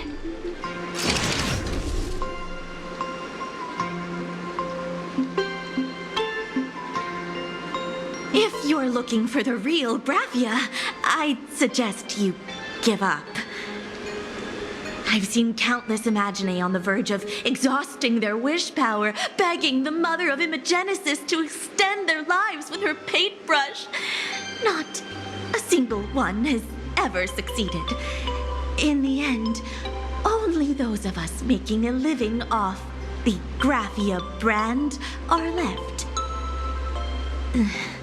When it comes down to it, she's nothing more than a legend. Who knows? Maybe the IPC made up some story to boost the hotel's revenue. I mean, the Sinless Age was over 1,000 years ago. Maybe the only thing left is the longing for Graphia. There's one very simple way. She created all Imaginae with her brush. Word has it, she waits at the end of the world in canvas to see off those whose time has come. But every Imaginae who has seen her is, of course, dead. So dying is the only way, huh? these three aren't just fakes. They're also wackadoodles. As I suspected, finding Graphia was never going to be easy. Besides us, there are plenty of ancient Imaginae living here, ones that have long gone extinct elsewhere.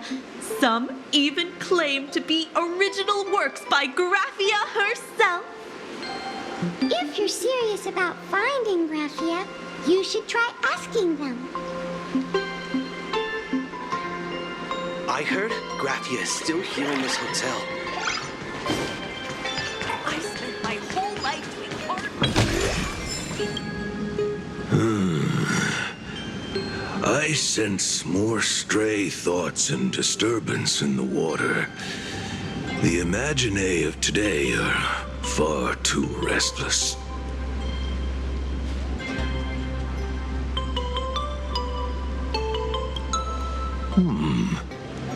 To think there are still those who recognize my kind. You are quite well informed. The humans here call me Sudscour, a filthy name, but fitting for this frail and wretched form. Are you here at the hot springs to wash away your stray thoughts? Or just to chat with the last kappa of Ahatopia? Well, as you see, my kin have either been swallowed by the muddy currents or have fled into the canvas. Long, long ago, my people lived in every river and pond in Ahatopia. We tended the crops for the artists, and in return, they painted our descendants into existence.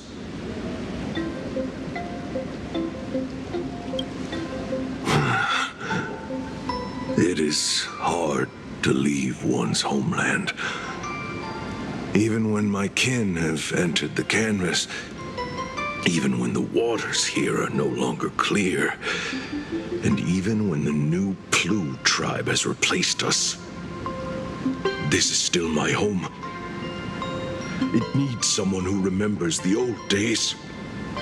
As long as I remain, the Kappa line is alive.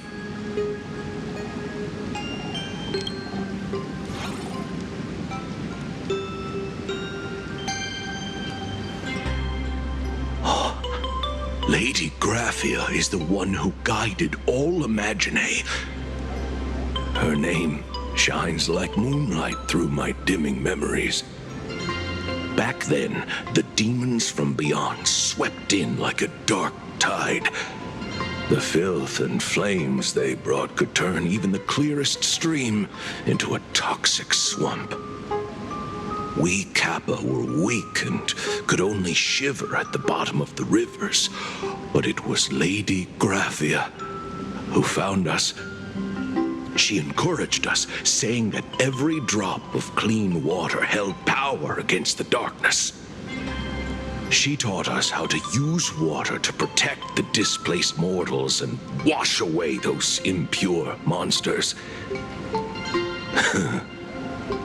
Though our impact was limited, that was the most heroic era for my kind.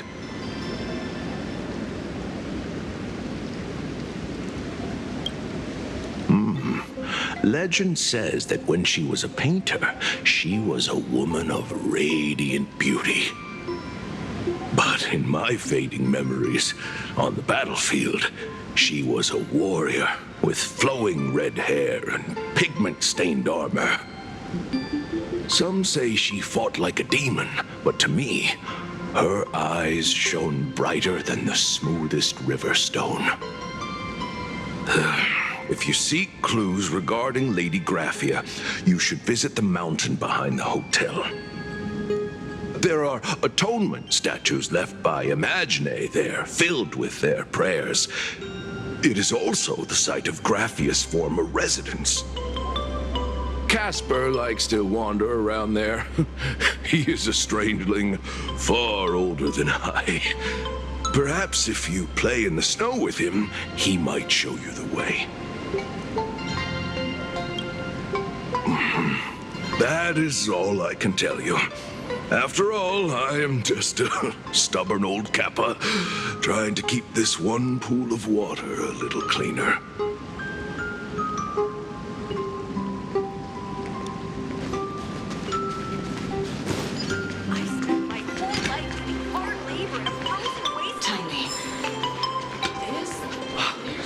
I heard Graphia is still here in this hotel. So, you're here looking for Graphia's whereabouts on behalf of that Intellitron executive. I think it's unlikely that the mother of Imogenesis will see her. If she wanted to see her, it would already have happened. The IPC has practically turned the world and canvas upside down. You know this, right? Over 140 years ago, they brought in hackers from Punklord and did everything they could to blast open the passage between reality and the world in canvas. I think disturbing her world in canvas like that must have upset the mother of Imogenesis. A friend of Graphia's? Just how long has that person been alive? So that friend wanted you to find Graphia, but they didn't tell you how.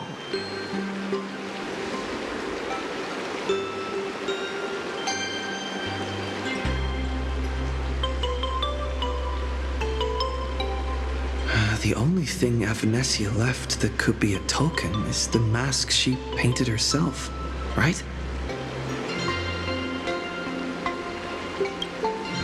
Normally, I'd suggest you play that little snow puff ball for info. That good luck with your inquiries line definitely had a subtext. But since you're asking for a bright idea, you must have heard that in a certain corner of the universe, there's a mysterious ritual that can summon historical figures to the present day. The Holy Grail War!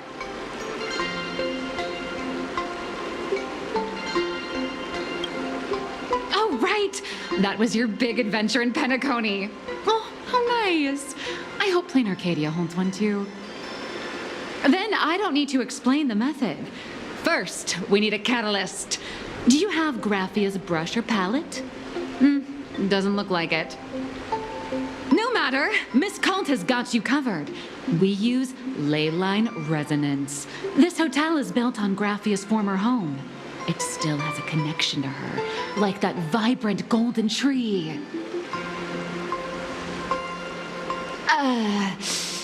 Wait, you aren't actually falling for this, are you?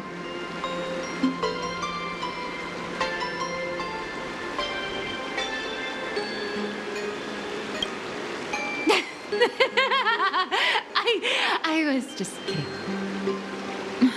Sorry. I was just trying to lift the mood. Oh, honestly, I'm a chronic deadline misser who can barely save her own skin. How am I supposed to help you? I've heard enough.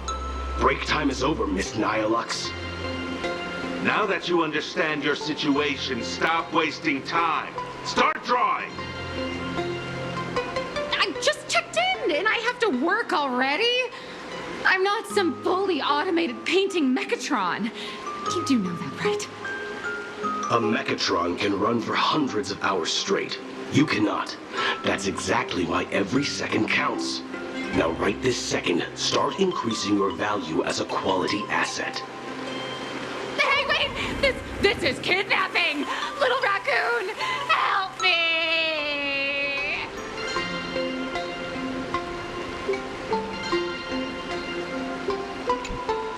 Nihilux has a point.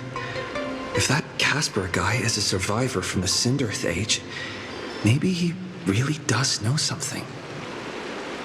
Anyway, I'll start by asking around here.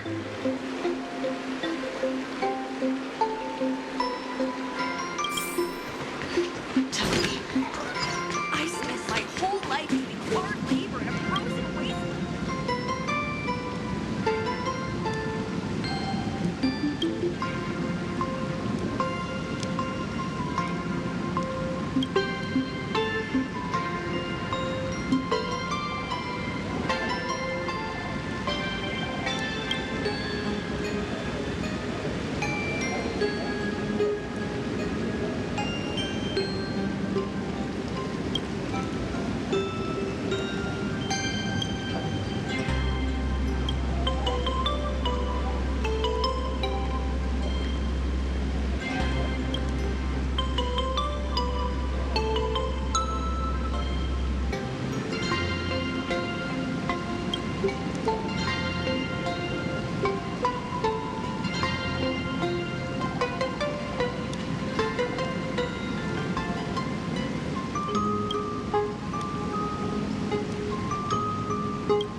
Please don't linger around here.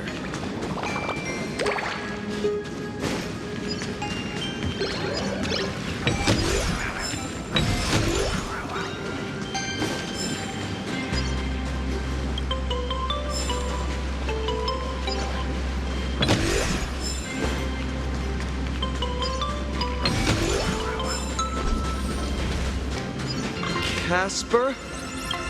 Are you there? Nope. I'm not.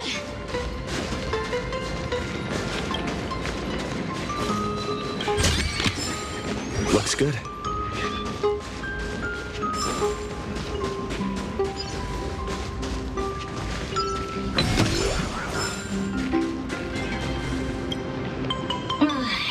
You found me, current nameless. I knew you'd come to ask about Lady Graphia. But if I try too hard to remember things from such a long, long time ago, my soft, squishy head starts to throb, and then I start melting. Drip, drop, drip, drop. So much of my memory feels like it's shrouded in a blizzard, and I can't see anything clearly. I'm sorry, but I don't think I can help you. A snowball fight? The game, the name, it feels so familiar. It feels like I had snowball fights every single day a long time ago. Shaping the snow into balls and flinging them at whatever strange intruders came barging in. Well then, come at me, Nameless. I'm a snowball fight veteran. I won't lose.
things from the Cinderth Age are still a bit blurry.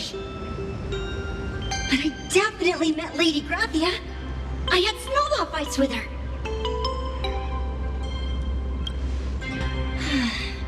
She was a great painter who led us in snowball fights. She'd even paint portraits for everyone. Back then, when we wanted to see her, we'd go to her doorstep, light the ground lamps, and shout, "Snowball fight!" Then Lady Graphia would poke her head out of the window upstairs, unfurl the scroll, and whoosh! Slide right down into the snow. Then we'd have snowball fights against the Void Rangers together, under the giant moon. If we won, I got to swallow the Void Rangers whole. They were so crispy and tasty.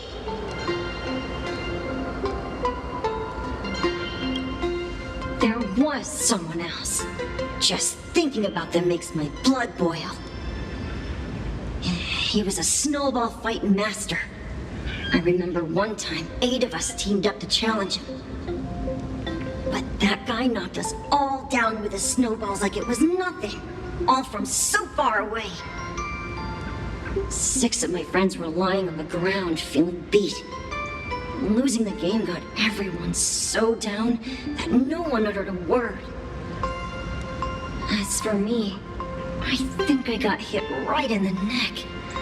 I saw my own giant body thawed onto the ground, and my chin felt ice cold. 8 people in the Phantasmoon games? Perhaps Snowball Fight is a euphemism for the Cinderth Age Wars?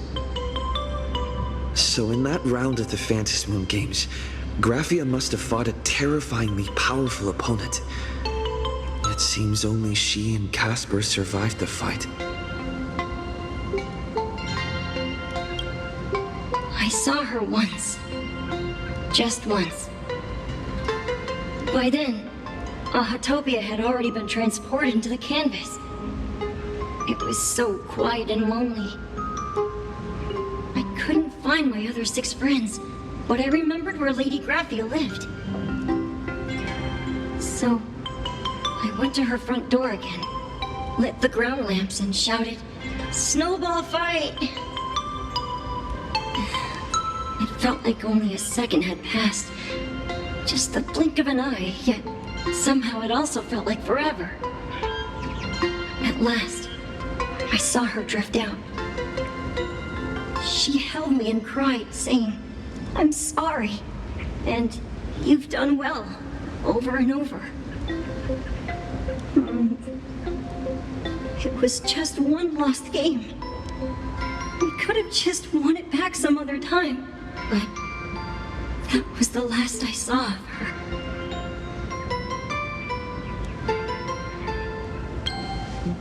Why are you saying that too? It's making me feel all strange. That's about all Casper can remember.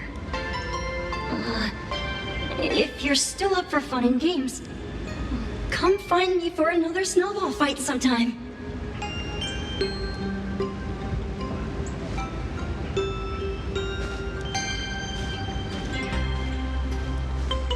So, to summarize, Casper likes to light the ground lamps and call for her near Graphia's old home. Now, where can I find those ground lamps?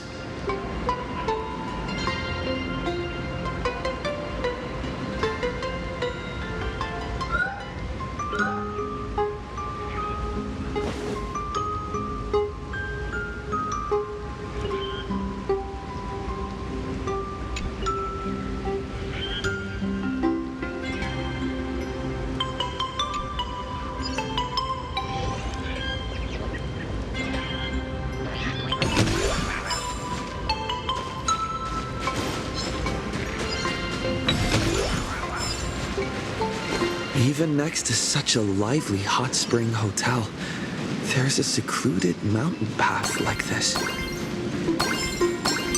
These atonement statues all look like small animals. I should find a prominent spot for the ground lamps.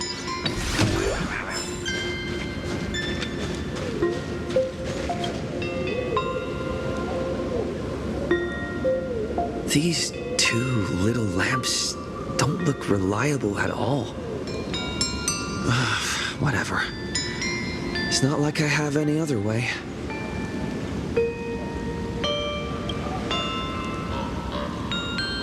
Who dares disturb my 1,000-year slumber? Not only will I refuse to grant you 3 wishes, I shall also lock you in my canvas to suffer in my stead!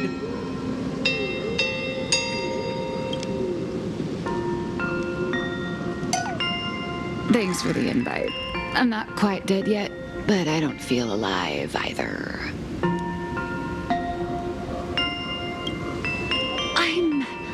I'm testing the deadline. I snuck out.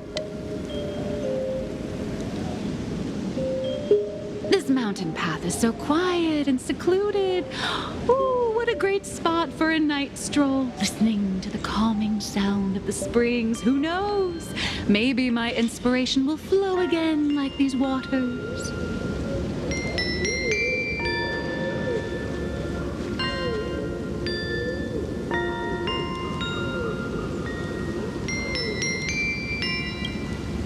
Give me a break. I really am just looking for inspiration out here. Look at this old stone statue. Ooh, doesn't it look like Hemicat? I just reached the real versus fake Hemicat arc in my comic. Let me pay my respects. Maybe Graphia will bless me with enlightenment. Miss Colt, when did you sneak out? That was fast! I let my guard down for just 1 second, and corporate asset, I mean Miss Colt, escaped. Now that's scary. No way are you running away and taking our jobs with you. Good thing this kind lady spotted where you were headed. Otherwise, you might have slipped away for real. Let's go. Back to the room to finish your work. Come on, not again! Little raccoon! Help!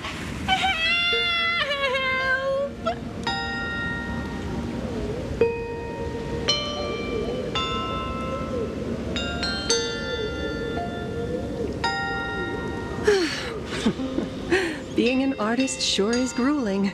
I remember being held in a room and watched by 6 or 7 people, too. I wasn't allowed to leave until I finished painting either.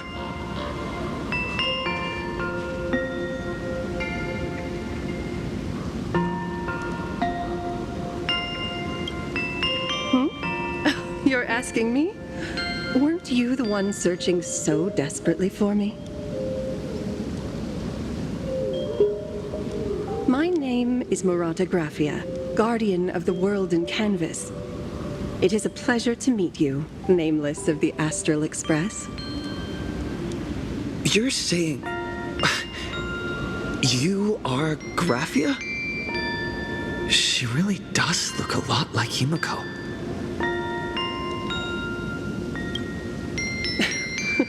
Child, you were the one who lit the ground lamps, were you not? If memory serves, that was the secret signal my old friends used to call for me. I simply answered the call, yet you doubt my identity. How strange. Let me think. I believe I know why you've come to find me. The arbitrator of the Phantasmoon Games asked you to tell me that our old enemy, the Demon Lord from Beyond, has returned. Am I correct?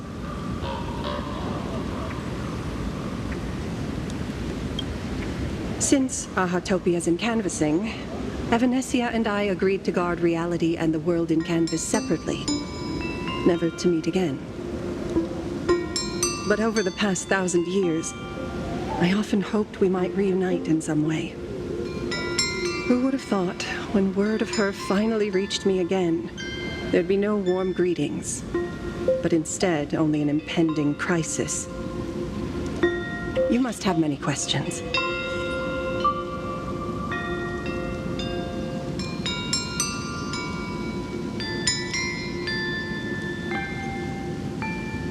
my. You certainly have a lot of questions. But before I enlighten you, during the Cinderth Age, that demon lord from beyond once took the form of a friend to infiltrate the Resistance, causing catastrophic casualties.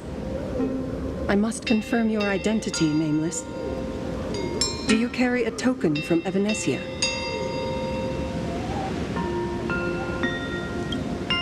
She painted a supplicant's mask for you.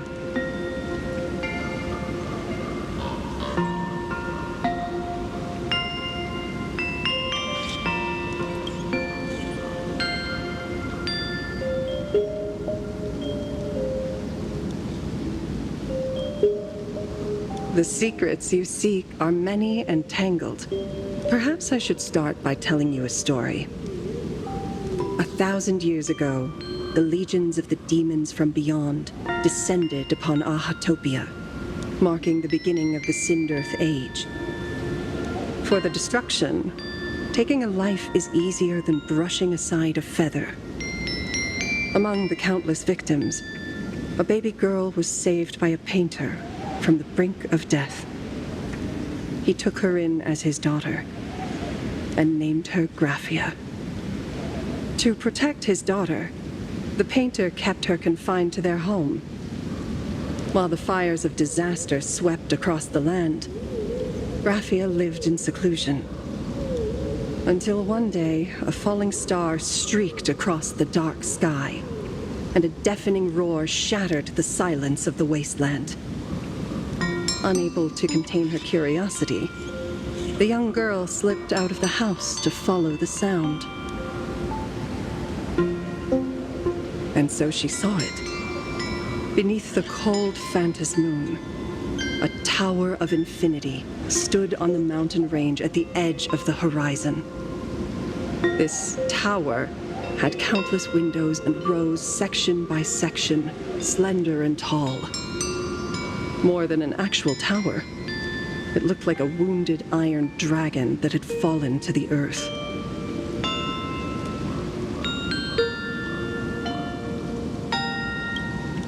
Indeed, that tower, which stood only for a moment, was the crashed Astral Express. And Graphia's family name, Murata, came from the wondrous sight she saw. At the time, the wrecked train was surrounded by countless abominable monsters. Amidst these foul enemies, a few warriors in strange attire fought tirelessly. But they fell, one by one, unable to withstand the endless tide of monsters. It was only much later that Graphia understood that those who fought and died for Ahatopia shared a common name. The Nameless, who walked the path of the Trailblaze.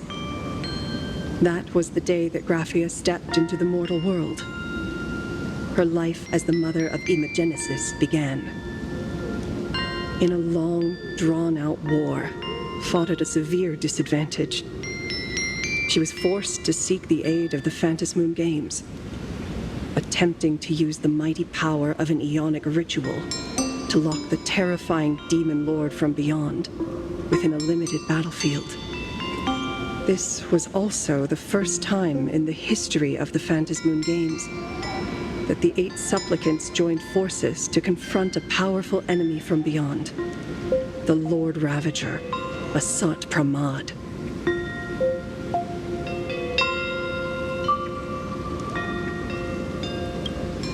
She lost.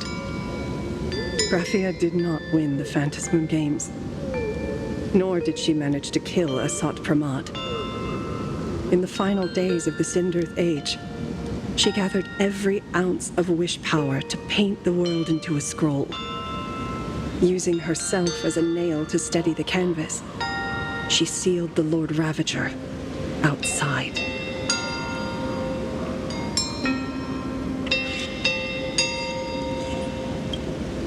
Yes. As long as the scroll still enshrouds reality, he won't be able to lay a finger on the Leviathan's remains buried deep within Ahatopia. The story is over. I have received Evanesia's message. I also have a token I'd like you to give her. Please, let us journey together to the other side.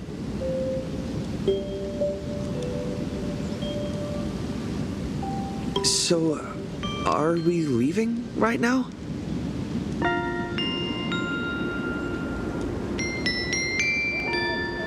No, there is no need to rush. You have a friend here who is lingering with a heart full of farewells. You mean... Blade? Follow this path down to the riverbank of Myriad Wish Grove. You'll find many Wispe gathered there. When you are ready, choose a Wispe. Whisper Graphia's name and your wish to cross over to the other shore. Then release the Wispe into the river. When the time comes, I will bring the ferry to deliver you into the canvas. Graphia vanished. How elusive. Anyway, I should head to the riverbank of Myriad Wishgrove first.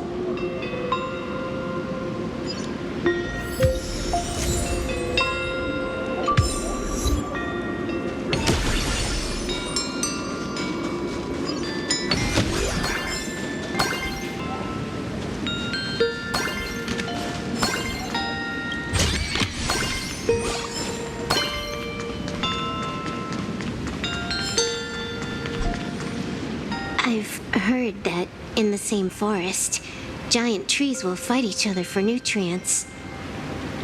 How about this? We just feed Shuhu to that tree in the courtyard. It would save us a long trip. Say something. Didn't know you were a forestry expert. I'm not joking. I'm serious. If the Elwood absorbed another emanator of abundance, it would likely bring about an even greater catastrophe. Right now, there is no other option besides the Veracity Husk. If the abundance grows too strong, the Ambrosial Arbor loses control, and the Arcadia is doomed. If the abundance is too weak, the husk spirals out of control, and the Arcadia is doomed just the same. It's called an Arcadia, but the whole thing is built on a razor's edge. Does that mean the essence of the elation is just dark humor? You're afraid. I'm not. I respect your choice.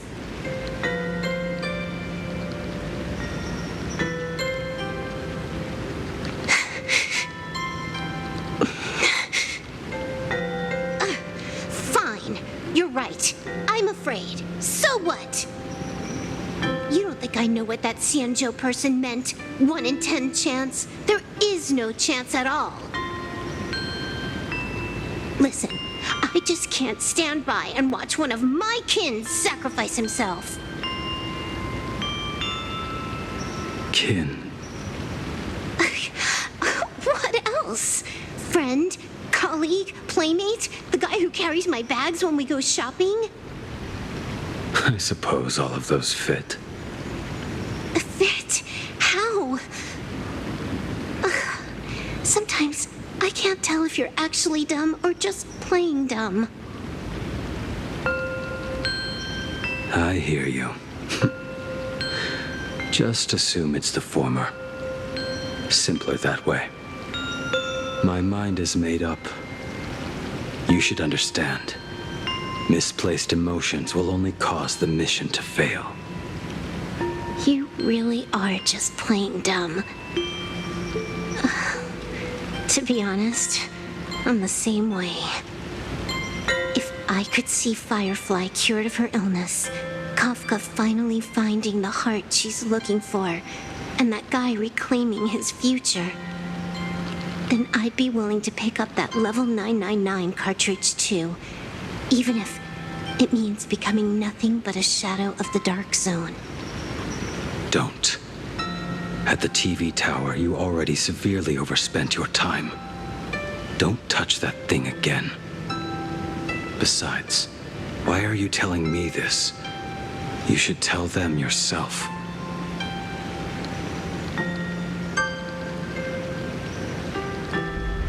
Because just like you, I'm a total, stuck-up softie. Happy now? Feel better? No. Unless you give me a sincere apology and a proper goodbye, we're not settled. Not settled. Is that right? Fair enough. Whether as Ying Xing or as Blade, my journey has reached its end. Before the final verdict, I should say a proper goodbye to my kin. Who's there?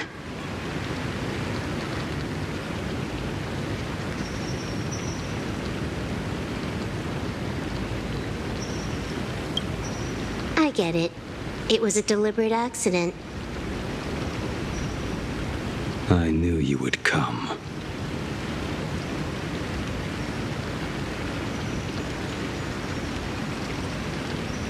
I met the legendary Graphia. She told me a way to enter the world in canvas. If we simply chant her name and release a Wispe into the river, she'll come to ferry us. A legend from 1,000 years ago. And she's actually still alive? It really makes sense. After all, you two are practically the same age. Knowing that gives me a bit more hope that you can actually make it back. Then let's begin.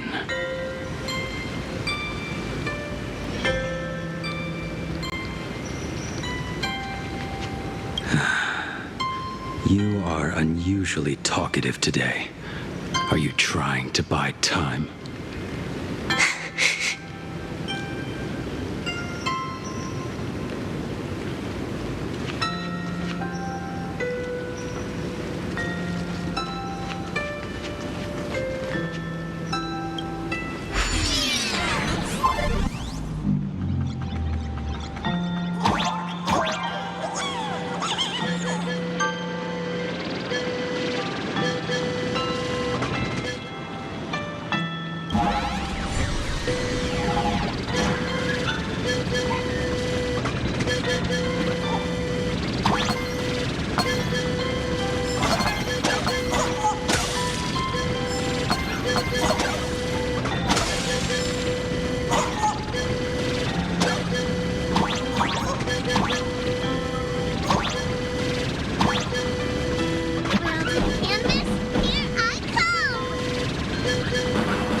That should do it.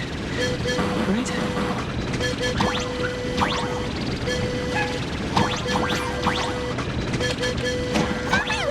Let's go find Graphia! Little one, I choose you.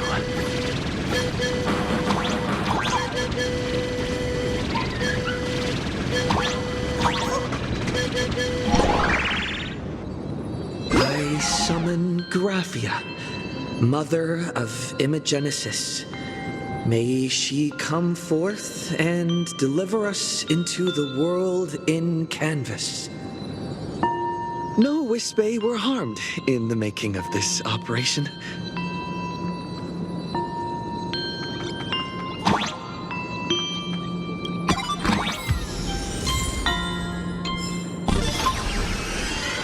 Graphia! Graphia! Everyone, into the world in canvas! How odd. This time, the visitors actually know of my existence.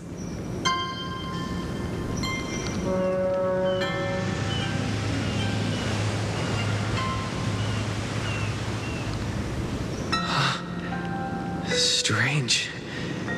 Why is the boat coming from downstream?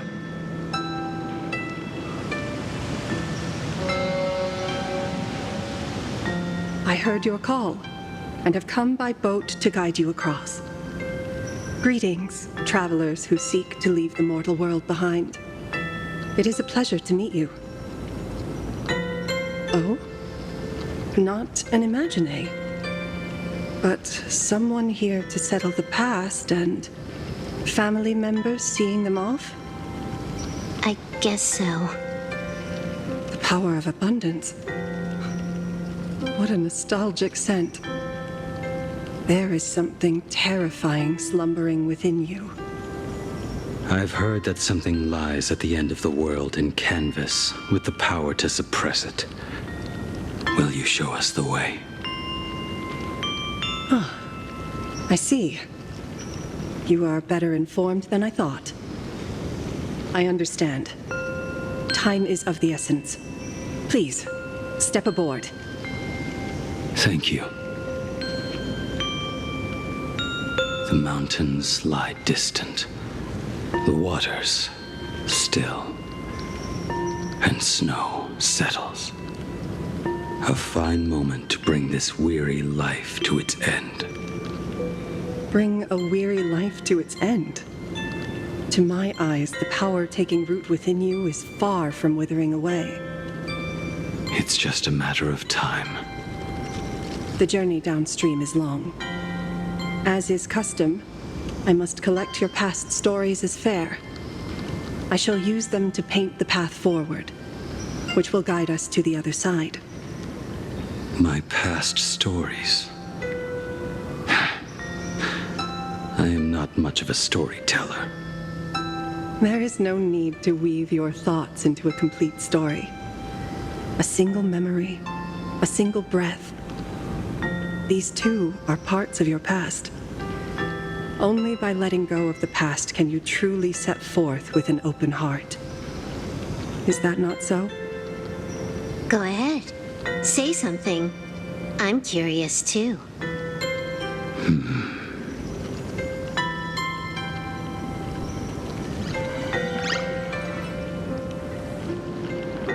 Then, I shall begin with that lone island of Insumosu. It was a desolate wasteland, untouched and forgotten. Desolate, cold, the perfect place to lay the dead to rest. I planted rusted, broken blades in the wasteland as a mark of my departure. Little did I know that even after joining the Stellaron Hunters, I would find myself returning there time and again, bringing along a few new swords with me. Their owners, some of them sought my life, only to fall by my hand. Others simply wished to see me one last time, as their own lives flickered out. I was once a craftsman, and those swords, they were all my own creations. I erased those wordless monuments for my old friends, one by one, until they became a forest of broken blades. And what about me and my sword? When will it finally join them in that forest?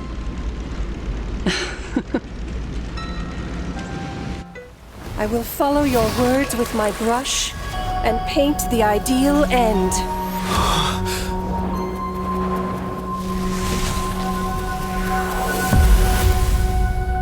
Sword barrier. We've reached the shore you've been seeking. What is this place? This is the world in canvas.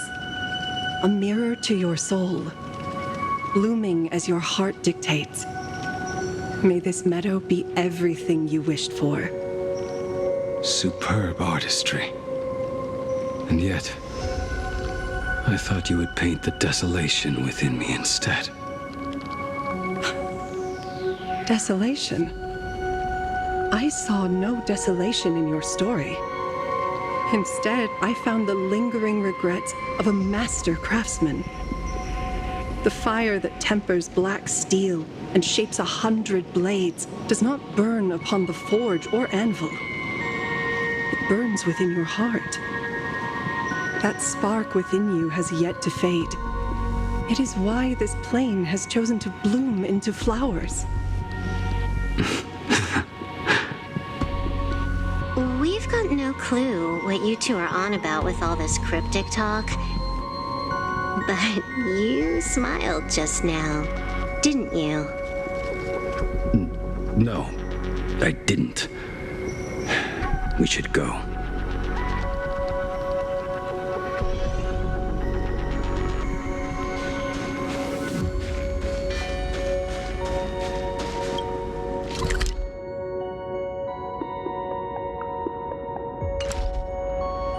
He finally smiled.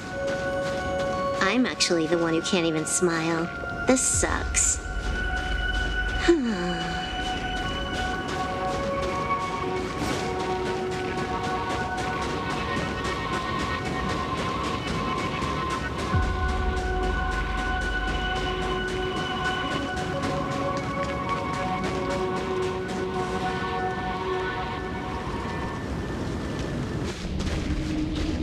We have reached the end.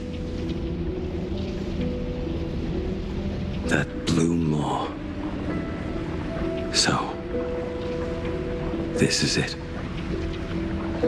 Correct. Driven by the buried secrets of Ahatopia, you have come seeking liberation.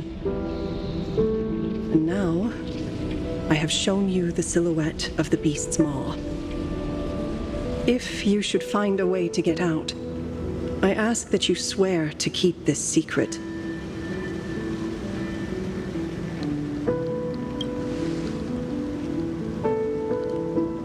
I will keep the secret. That blue maw, can it truly consume the abundance? Only a beast of insatiable hunger can end a plague of eternal growth. I have stood watch in this realm for a millennium, beholding the eternal conflict where the veracity and the abundance remain locked in strife. Oh, undying soul, the fate that awaits within those depths lies far beyond the reach of our conjecture. Perhaps you will vanish into nothingness in a mere heartbeat, or perhaps you will endure a millennium of gnawing, constantly regenerating only to suffer once more, with liberation remaining an elusive dream. Beneath that calm of yours, I can feel an old friend lingering. Agony. This is the price I must bear for becoming one with the canvas. You're telling me if he leaps, he has to stay down there and be torn apart for ages? I'm not okay with this. Yao Guang never said anything about this when we went over the plan. I have lived for nearly a millennium. I stopped wishing for a swift end a long time ago. If the Leviathan does not consume me utterly, then I am still alive. And until that moment comes, I will pin Shuhu to the anvil and swing my hammer once, twice, and again, and again.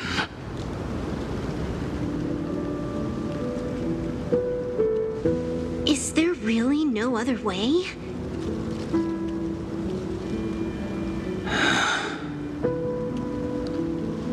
Silverwolf, I was never one for sentiment.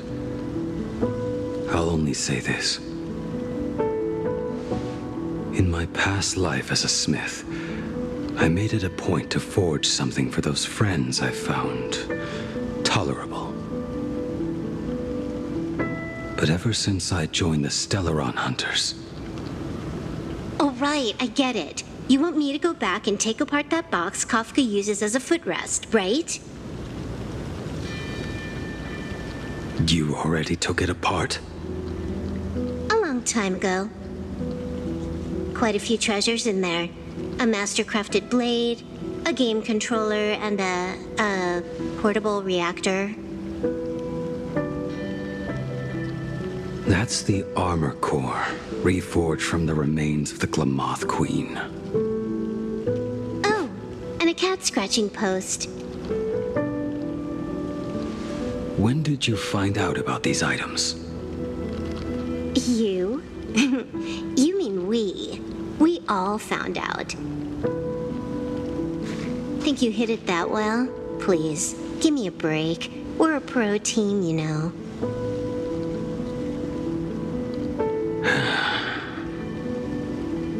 Just split it among yourselves. Consider it a keepsake.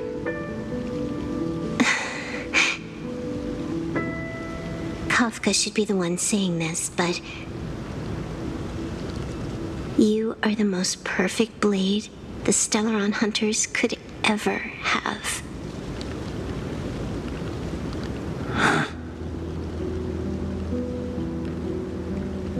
Just a broken blade. That is all.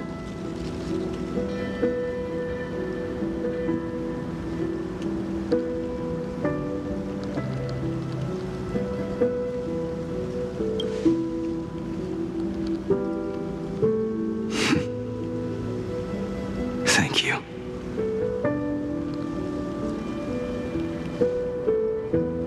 Before you go, you have something to say to him too, right? To me? Don't take offense. It's just a few words. Before joining the Stellaron Hunters, I once lost myself. Unable to see the future, yet unable to reclaim the past. Just like you when you were first reborn. Whether we chose this path, or were forced onto it. Leave no room for regret. And never deny the path you've traveled.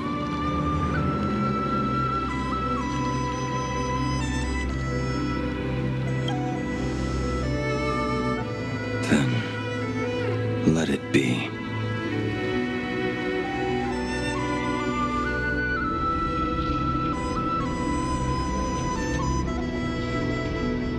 It's time.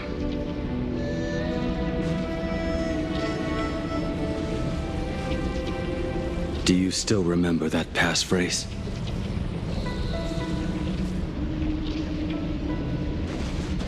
No need to step forward.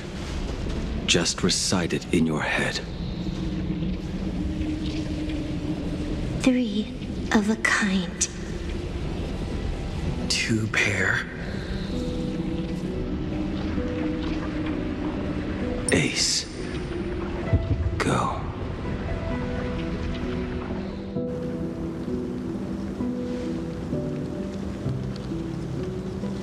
Farewell.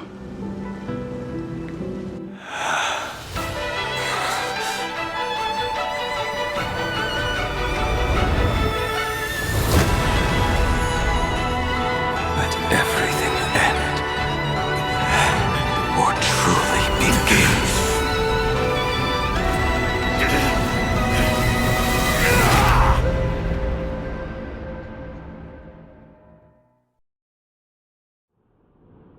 In the final moments of your life, what will flicker through your mind?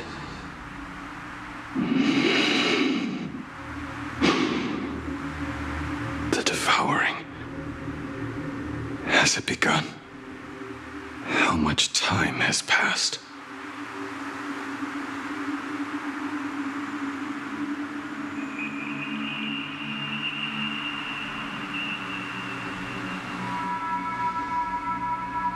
Sea of clouds.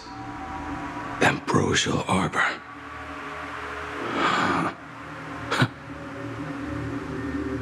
think that with death so close, this is the scenery my dreams would conjure. My heartbeat. It's barely audible now. Shuhu, are you still alive? Am I still alive? Finally woke up, Yingxing? Master. I am sorry. You have the wrong person. I am not Yingxing. Huh. A lad your age, yet your head is more muddled than mine. You're talking nonsense in your sleep, boy. It has been ages since we last met. Tell me, have you let your craft go to waste? Your master wishes to see what you can do. Not a sweet dream of toasts and laughter, nor a nightmare of clashing steel.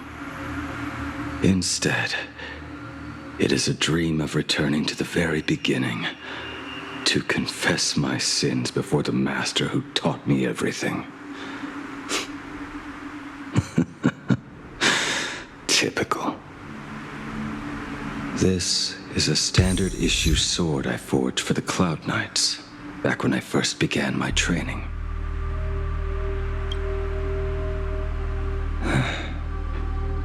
Looking at it now, it is a crude piece of work. Senior Frater, are you truly from a short-lived species? Why do you ask? I mean, no offense. I just wondered, why would you come all the way to this Yanzhou to learn the craft? My home became a grazing ground for those boars and beasts. My parents, they're fertilizer. Unlike you, I won't live to see them wiped out. But my blades will. Look at this blade. Fresh from the forge today. I made it. That is so cool! Stop flattering me. This is just a standard issue sword for the Cloud Knights. According to the template, its name should be New Blade 01. Senior Frater, how could you so thoughtlessly name your own creation? The very first assignment Elder Huayan gave his disciples is what defines a blade? He always says a name carries the weapon's destiny. A lone cloud drifts. A crane departs the woods. Let's call it Departure, Junior Frater. Senior Frater, I thought you'd go with Lone Cloud or Guyun.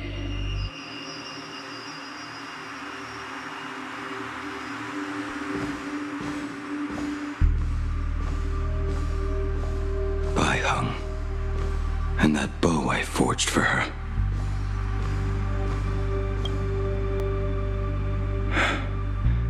In the end, it was I who forged the greatest sin. For me? Thank you. I told you, didn't I? As long as you set your heart on what you love, nothing can stop you. Hey, did you give this bow a name? I named this bow Lure after a mythical steed from the primeval Imperium. Legend says it was one of the Emperor's finest mounts, a divine beast that could tread over any chasm and lead its master back from the brink of death. How did you get so off track? Why pick a name meant for a horse? That won't do. It does not suit me at all. I'm going to call it Recurve Bow. That sounds terrible. It's like my mother naming me Human. At least change it to something elegant like Winding Stream. Fine. Have it your way. Look at you! Skilled with both the pen and the sword. You really should not be trapped in this flame wheel forge for the rest of your life. Hey, perfect timing! I have a few friends getting together on the Lafu. Wanna come along? Staying in a single place your whole life, that won't do.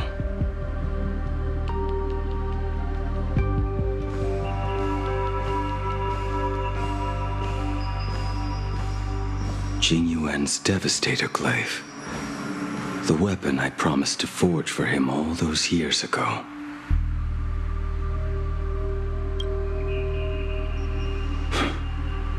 Old friends have drifted across the stars, but he remains.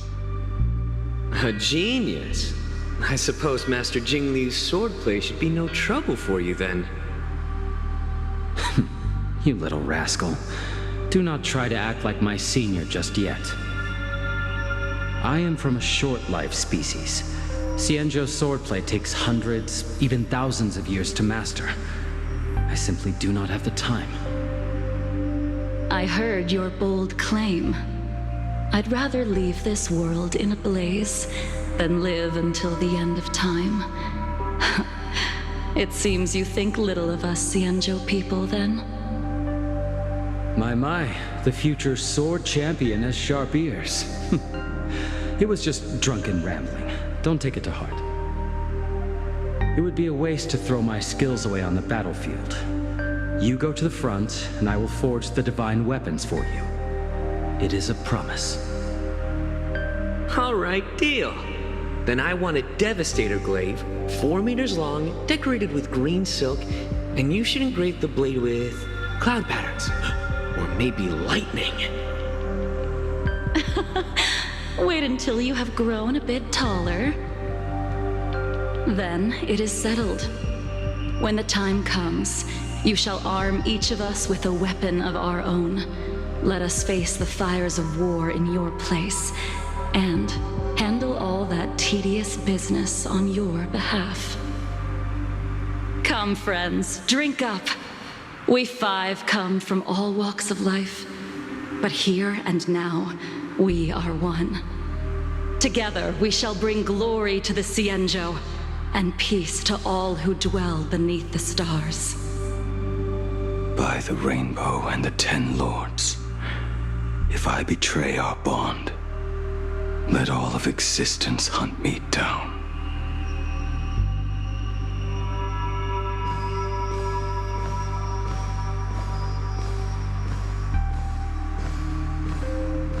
The prosthetic arm and sword staff from Mr. La Mancha were works created by my master and me.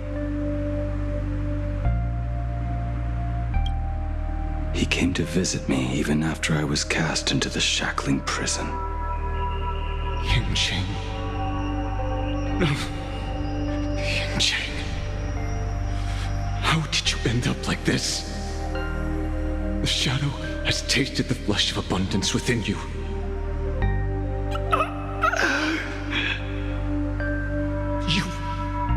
You cannot even speak anymore. Yingqing, look at me. Lift your head. It was only thanks to you and your master that the shadow of veracity was sealed. I owe you both a debt of gratitude. So I have but one question. Do you want out? If so, just nod. There is always a way out. Just give the word, and I will carve a bloody path to get you out, right now.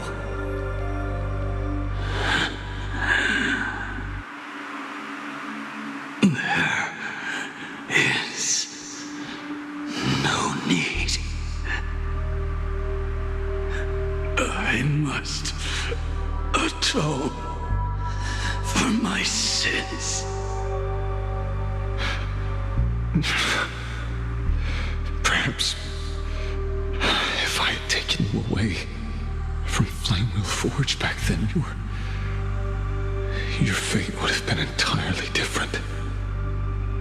I respect your choice, just as I did all those years ago. Pity. So much in this world does not go as we wish.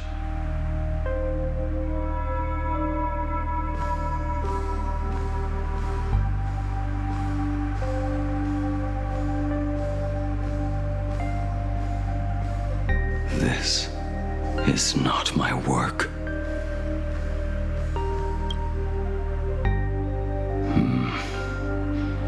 This was where my life as Blade began. So you're Blade. You sound like quite the expert on swords. Oh, good timing. What do you make of the sword she's carrying? The blade itself is fine, but the technique is wrong. Swordsmanship is no song and dance. Power starts at the feet. Only when the eyes and mind follow through will the strike land. My, oh my, Bladey. You really are the ultimate blade critic. Since you have so much to say, Master, why not forge a legendary blade for each of us? I put down the hammer a long time ago. My hands cannot do what my mind wants anymore. Fighting with a weapon that does not suit you is just a quicker way to die. From now on, if a sword is needed, let it be mine. This shell of mine is the only blade there is.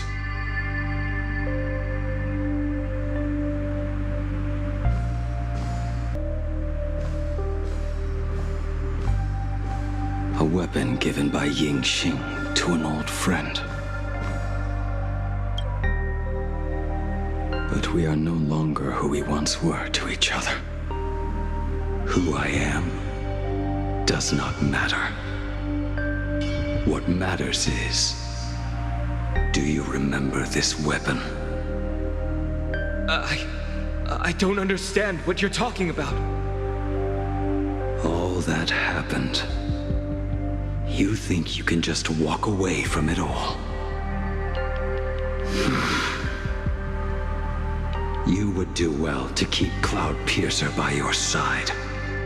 Or, next time we meet, I will be the end of you. What a pity. In the end, we still cast our weapons aside.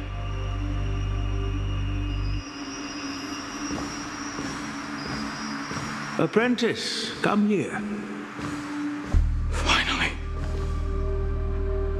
Is the end in sight?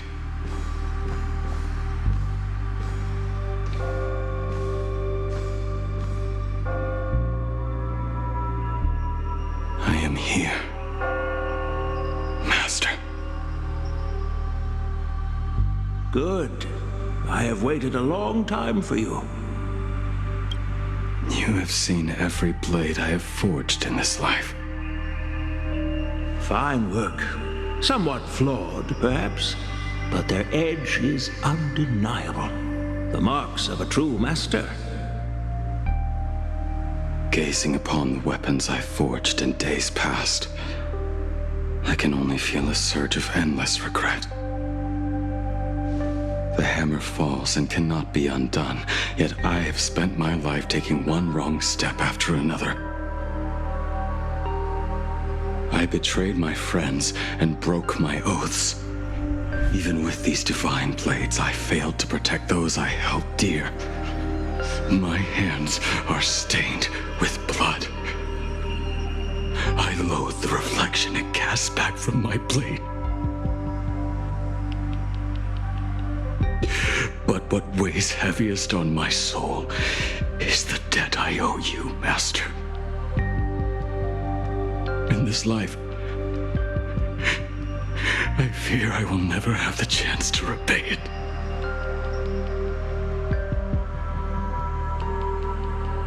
Let it all out. You feel a bit lighter now, don't you? But isn't there one last piece you've yet to show me?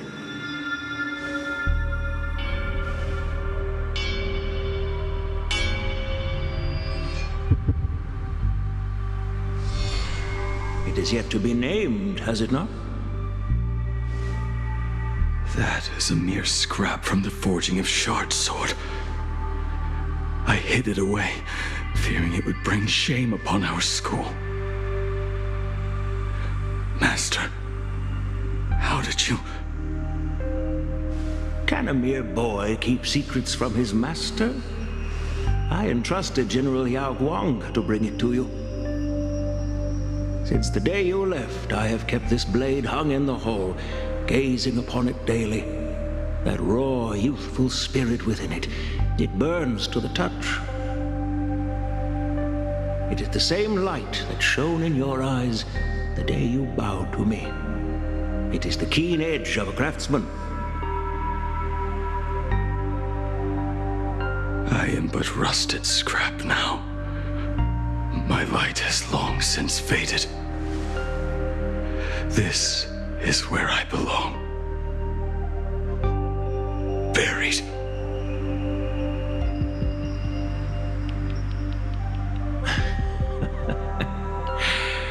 Crushed ore, old materials, rusted iron. As craftsmen, we spend our entire lives in such company. Waste not the bounty of the world, but perfect it through craft. To take what is useless, to take every failed scrap and forge it anew. Isn't that our very mission as craftsmen? Even for a life that has reached its end. A life built on nothing but mistakes. As it is with the work of a craftsman, so it must be with the life of a craftsman.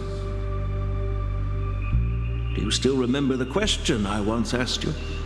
What defines a blade?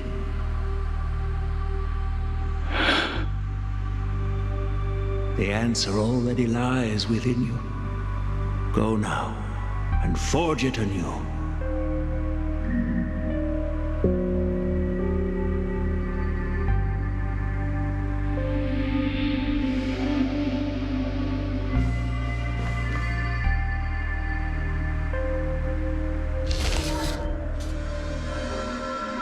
Forge it anew. Interesting. Now I wish more than anything that I could just live a bit longer. Ying-Chi himself said that back when he was nearing his end. Shoo. You fought me all this time and leapt into the Leviathan's maw.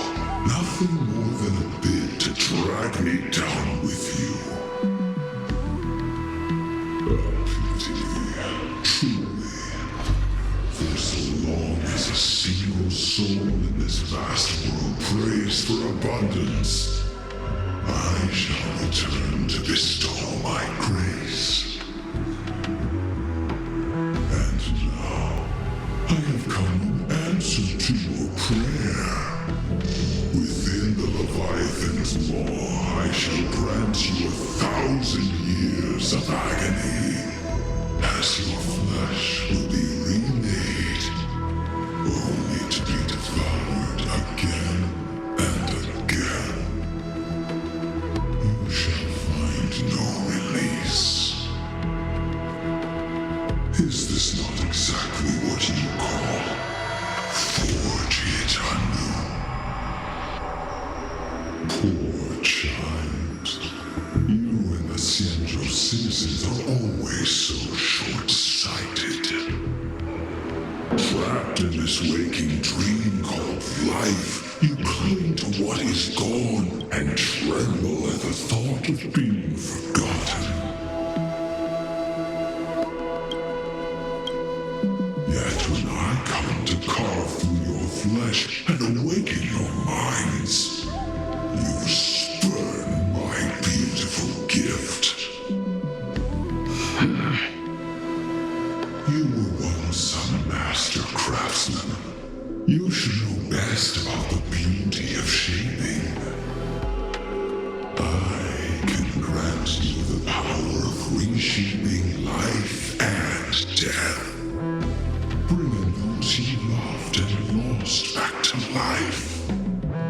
Let your friends return to this world again and again, giving you the chance to right every single wrong.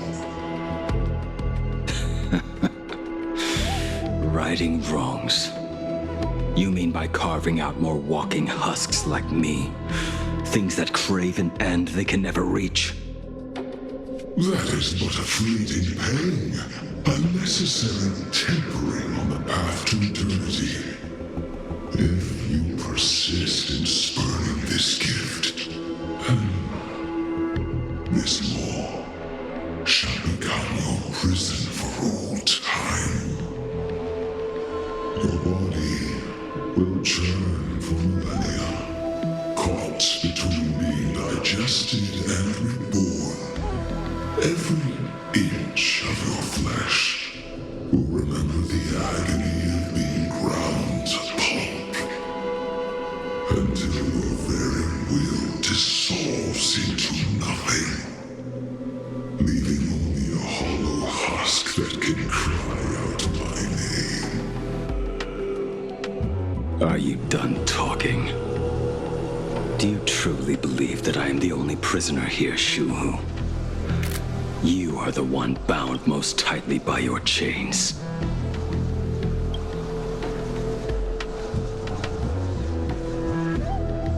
For so long as a single soul in this vast world prays for abundance, I shall return to bestow my grace. You are nothing but an echo of them, a slave trapped within your mission of compassion. You mock our obsessions. You are Yao Shu's most pathetic prisoner. Are you trying to provoke me? No. I am pronouncing your sentence. I never dove into this abyss for the sake of a mutual end. I came for forging. As long as you cling to life, you must keep reshaping this body to fight back the gnawing from the veracity. And that struggle is exactly what I want. Let the maw of this eon husk be the furnace. Let our undying flesh be the iron. And let death, 1,000 times over, be the hammer. Right here, I shall forge and recast you again and again. Not to destroy you, but to create a cage that can hold you prisoner for all eternity. And the thorns of this cage shall forever be aimed at that savior who branded you with your mission, Yao Shu. Are you ready to turn your vengeance against your god?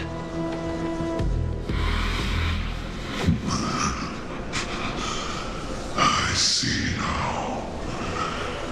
So, this is how you forge it anew. Very well. Let us see how this duel between the condemned unfolds. This forging within the furnace.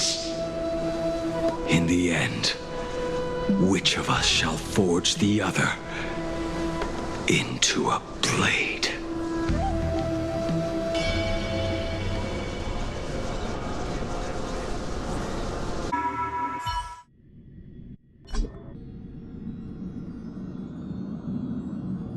When reunited with family after a 15-year separation, 22% of organic life forms will weep and embrace, whereas 59% will exhibit indifference or outright rejection. Yet, choosing to conduct a covert investigation instead is entirely unheard of. You harbor suspicions regarding Mr. Ryusuke. Why is that, Miss Himiko?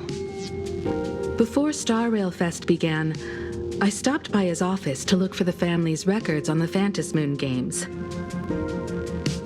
Out of concern, or perhaps curiosity, I leafed through his portfolio. The artwork was magnificent, with each piece serving as a microcosm of a different planet. That was when it suddenly dawned on me.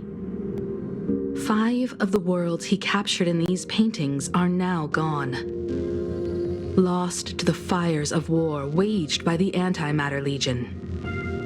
Just as you suspected, Mr. Ryusuke's travels have been highly suspicious. In the year 1969 of the Arcadian calendar, he traveled to the Delcor Ring to sculpt a statue for the Doctors of Chaos. 2 years later, the IPC received word that the last local resistance group had rejected all aid and launched a suicide charge against the Legion. Also, in 1984 of the Arcadian calendar, he traveled alone to the planet Goliath's Shepherd. After a century of resistance in the fires of war, the planet was officially declared dead 9 years later. Both incidents point back to a single culprit. The Lord Ravager Asat Pramod. However, there is also evidence suggesting that Mr. Ryusuke was still in Plain Arcadia when Asat Pramod appeared. Additionally, the IPC recovered a commission he received. It read, "Please carve a trace of our lasting glory, just before the world meets its destruction." He accepted the commission, even though he knew the Legion had surrounded the planet?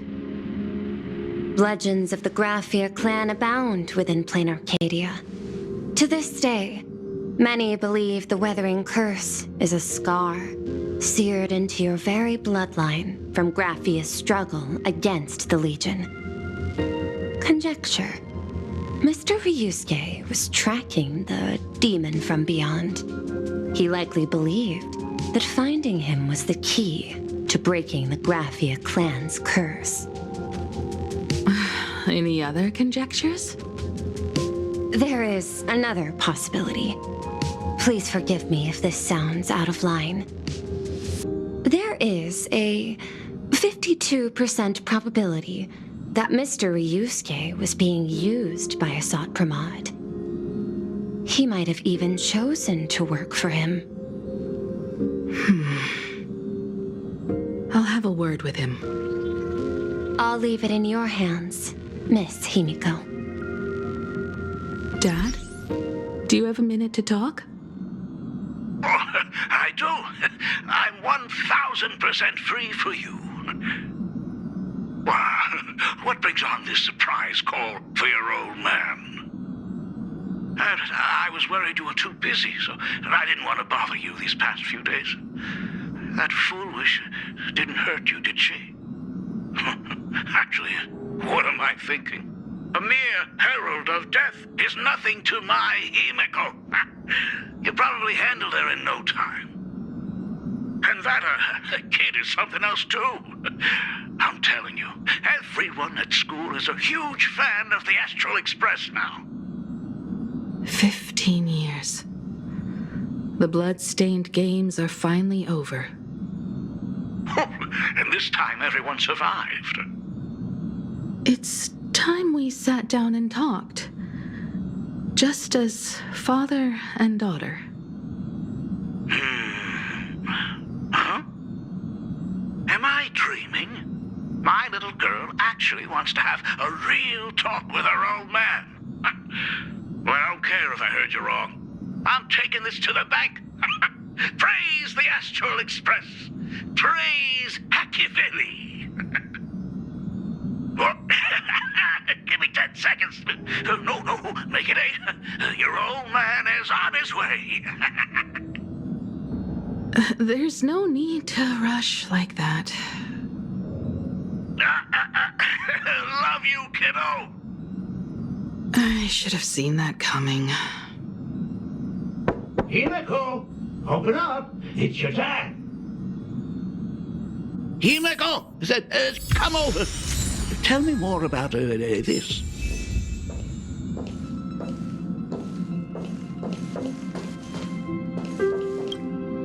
I originally planned for us to meet at the school. But since you're already here, let me show you around the Express. Oh, I would love that. I was in such a rush last time. I really want to get a good look at the place where you spent the last 15 years. Who could have imagined it? The thing that connects this nearly infinite universe is not some distant god like Sheepay, but a single express. I have met many artists who dreamed of boarding the Express just to get a closer look at the legacy of trailblazing. So I am curious, how will the great artist Ryusuke evaluate it? Me? Well, I'll give it my all. I was only joking. There's no need to be so serious. There's actually so much interesting stuff on this express.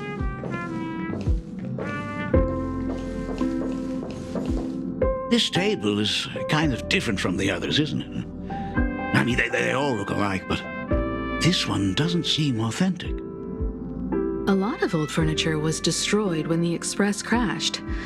Pom-Pom and I spent quite some time picking the right replacements.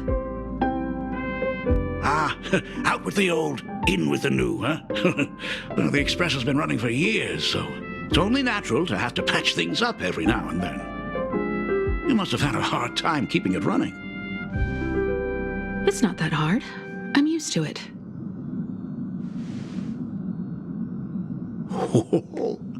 Just as I thought. The Astral Express looks amazing inside.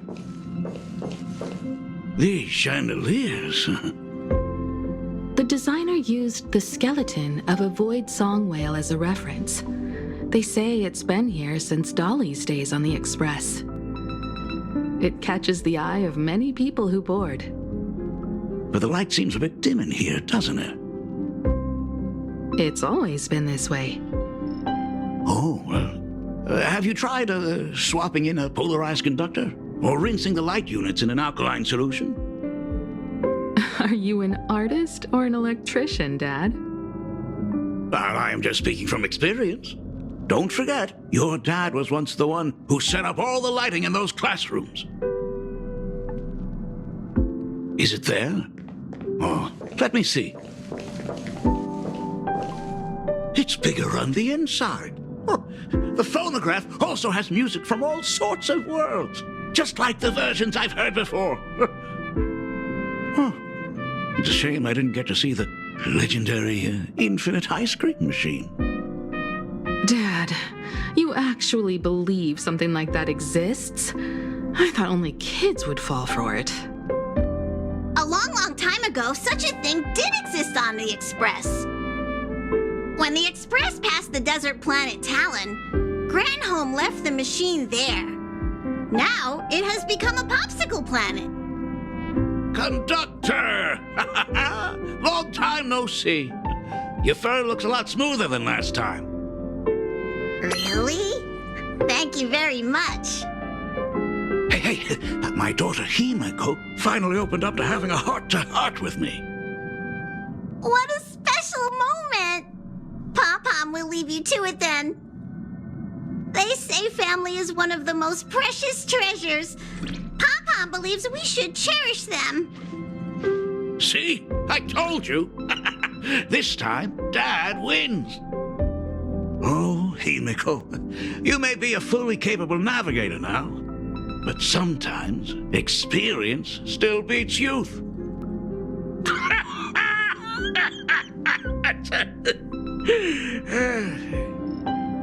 Aren't you tired of talking non-stop?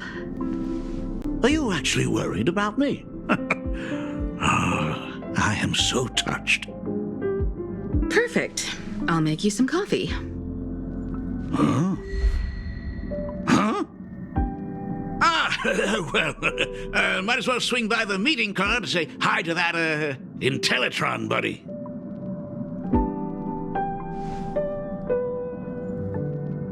Pom-Pom finds Himeko's father very easygoing.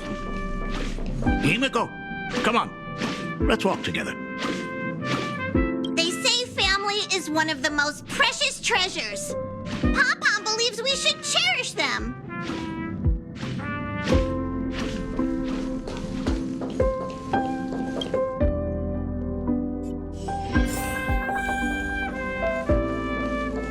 Intellatron, buddy! Long time no see. Ah, welcome to the party car, Mr. Ryusuke. Rumor has it that the drinks in the World's End Tavern are all brewed from jokes. Since we are in plain Arcadia, any single joke before a drink would be second to none. Since there is only a single joke, it is quite literally second to none. Mr. Ryusuke, the tension detected in your micro-expressions has increased by 33% since our last encounter. Oh, nonsense. Himeko is brewing up a cup of coffee just for me. Is there anything in the world more wonderful than that? A cup of hot coffee right before the end. This must be what they mean by life is short and bitter. Huh. Well, now I see why they call you Shush. Well, since I'm still among the living, let me tell you a joke for a change. A long time ago, there was a truly terrible nameless. They snuck aboard as a passenger, seeking a certain answer. Now, one day, they ordered a drink from a service robot on the express and told it a joke. A long time ago, there was a truly terrible nameless. They snuck aboard as a passenger seeking a certain answer. I have retrieved the same joke from the archived logs. It is indexed under the title, An Unfunny Joke. But did you know, the first time the robot heard that joke, it laughed with pure joy. Don't go filling Shush with nonsense. Its database is already enough of a mess. Dad, here's your coffee. This cup is huge. Himeko, tell me, are you still holding a grudge against me? What are you talking about? Now drink up while it's still hot. Analyzing components.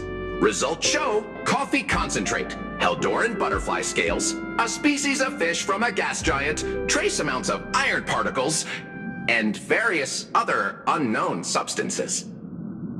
Mr. Shush, you must be exhausted after telling all those cool jokes. How about a nice hot cup of coffee to warm you up, huh? My inspiration circuit is vibrating. My radar indicates that the conductor requires my immediate assistance. Good luck, Mr. Ryusuke.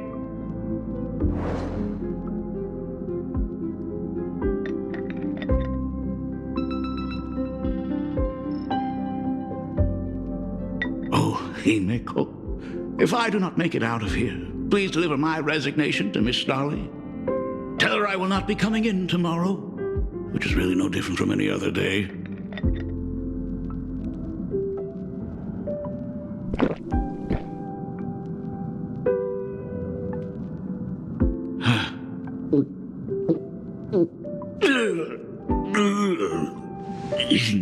The coffee tastes like heaven. Oh, want another cup? Himeko, Miss Dolly told me that back when you were a school assistant, you used to bring a massive pot of coffee for everyone every single day. They still talk about it to this day. It would be selfish of me to keep this all for myself. I simply must bring some back for the other teachers to sample. I am afraid it will be long cold by the time you get it to them. But as you said, it is time for us to head to the school. We must return to the source of all these tragedies and put an end to the blood-stained games. Are you truly ready to say your goodbyes? We can stay a little longer if you like. We still have plenty of time. We should go now. I have been ready for 15 years.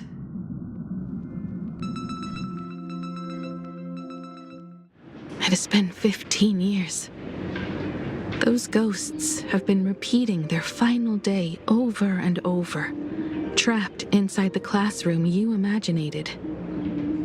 Even if they are merely shadows of the past, they deserve to be set free. Oh, you're right. Let us use one final goodbye to close the chapter on the Herald of Death incident.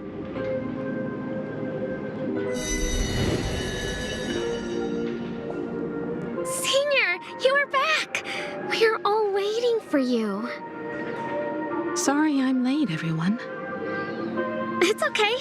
Thank you so much for coming. Himiko, we don't have enough time for the lobby. Could you please use your amazing Imagenesis skills to decorate the stage for us? I am begging you. Mia, stop bothering Himiko all the time. If you and the others hadn't slacked off on the rooftop, we wouldn't be in this mess right now. But the school anniversary is tomorrow.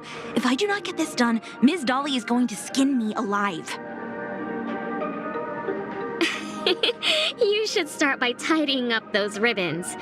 Once we are finished with the classroom, we will all come and give you a hand. Hey, careful.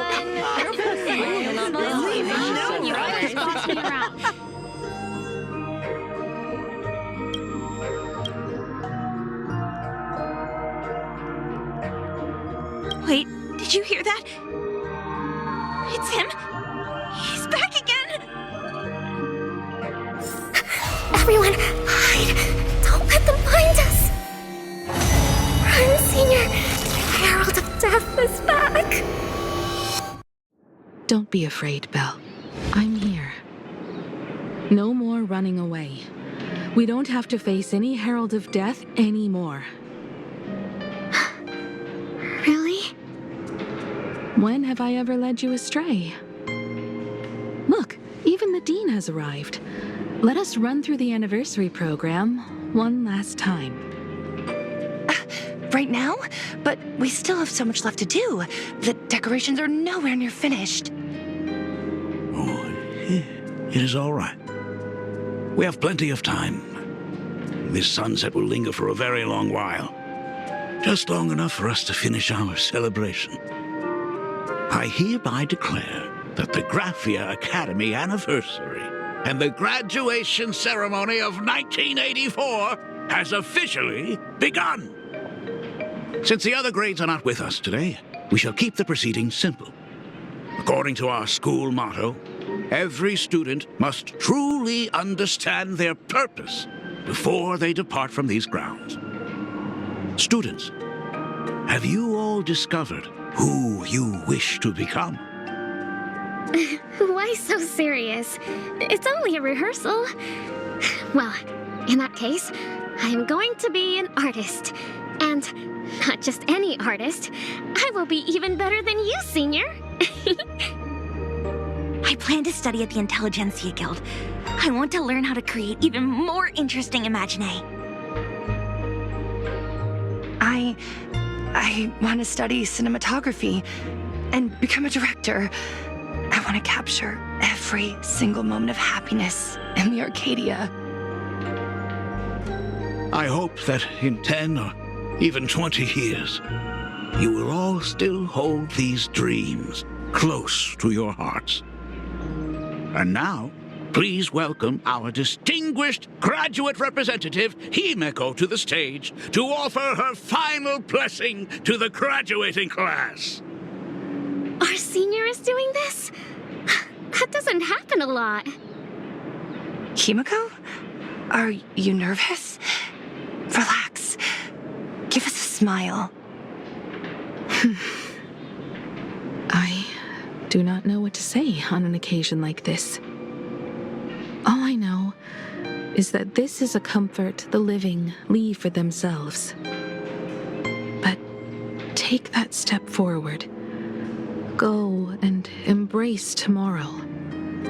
Become someone that the person you are today would be proud of. Congratulations to the class of 1984. Senior, don't miss us too much. Himiko, See you around. Himiko, what's with the sad face? It's not like we'll never see each other again. Farewell. Belle. Full wish. Mia. Safe travels, everyone. 15 years. The blood-stained games that altered the course of so many lives have finally come to an end. If only I had not lost myself in my own grief. If only I had looked after that child properly. Well, perhaps everything would have been different. It was not only the herald of death that pushed her towards that abyss. Full Wish said that it took Plain Arcadia 15 whole years to kill her. Will this world ever get better, Dad? I don't know, but I'm willing to believe in it. Dad, all these years, just what have you been doing? Is that concern I hear in your voice? If you say so. After the blood-stained games, I traveled to many different worlds. Every time I set foot on a new planet, my thoughts always returned to you. Until one day, I happened to see news about the Astral Express. The person on that screen was so different from the daughter in my memories. I was afraid, to be sure. I did not want to disturb the life you had found. As long as I never saw you in person, I could keep telling myself that lie. My daughter had fulfilled her dreams to soar among the stars. Von Walk? Owenly? New Londinium? Step by step, I made my way into the very bedtime stories you used to tell me. Were they beautiful? In this vast universe, nothing holds more beauty than the lands en route, yet to be reached. You may have been a poor excuse for a father, but even so, thank you for setting me on this trailblazing path. Same here. Thank you for fighting so hard to be here alive. It's still early, huh? Let's have a walk around the campus. I have something very important to tell you. But it can wait. Something very important? No. Give me just a moment to gather my thoughts. Whew, nice weather today.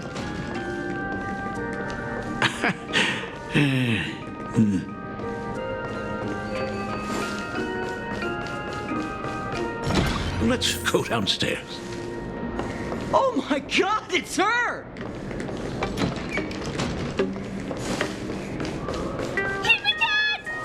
Oh my gosh, I'm such a huge fan of yours! Oh, go on. Keep those compliments coming. I could listen to this all day. Goodness, they are not talking about you.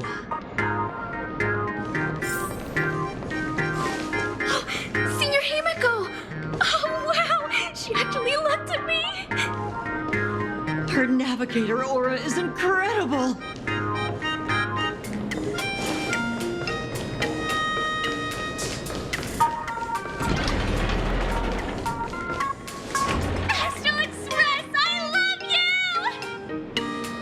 Like a love song, baby! Baseball Raccoon didn't come? Oh, Himiko is so pretty. It gladdens me that my daughter is so popular. But you're all supposed to be in class right now. The Herald of Death incident just ended. It is only right to let them breathe and relax for a while. To think that it all happened only yesterday. Young people really do have a way of returning to their carefree selves so quickly. I suppose it is because they believe the Astral Express will always be there to save them. It brings back memories of you as a little girl. Whenever you heard someone mention the universe, the light in your eyes would outshine even the brightest supernova. That is true.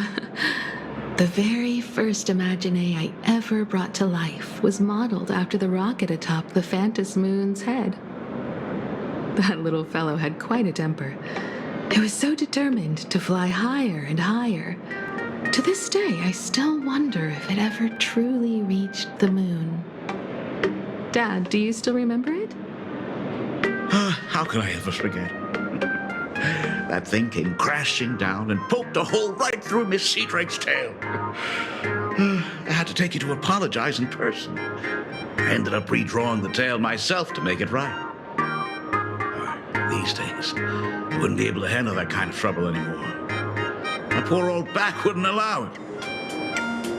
Now that I am free from the weathering curse, you don't have to spend your life wandering the stars anymore. Why don't you just settle down here? I just can't face the thought of coming back to nothing but an empty home again. Don't worry. I'm not going anywhere.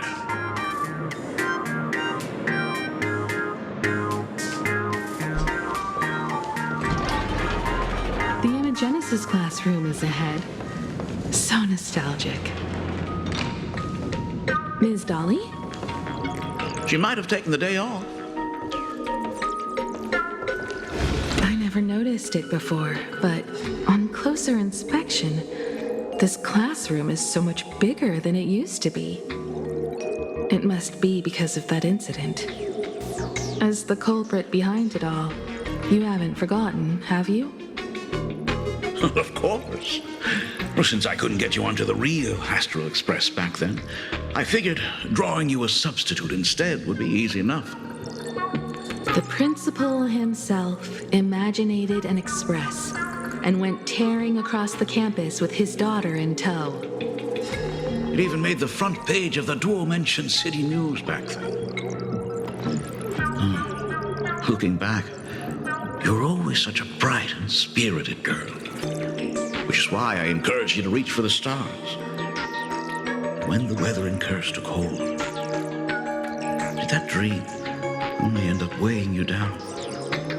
If it weren't for those dreams you gave me, I wouldn't be the person I am today. I'll never forget. Whenever the weathering curse flared up, you would always sit by my bedside and hold my hand, telling me the stories of Sir Camor. That was always your favorite. Whenever your fever refused to break, you would cling to my sleeve and just wouldn't let go. So, I would start from the moment Sir Camor invented the diving device and go all the way to the second voyage of the Interstellar Explorers. Like clockwork, right about then, you would close your eyes and drift off to sleep. Yeah, that was the first story you ever told me.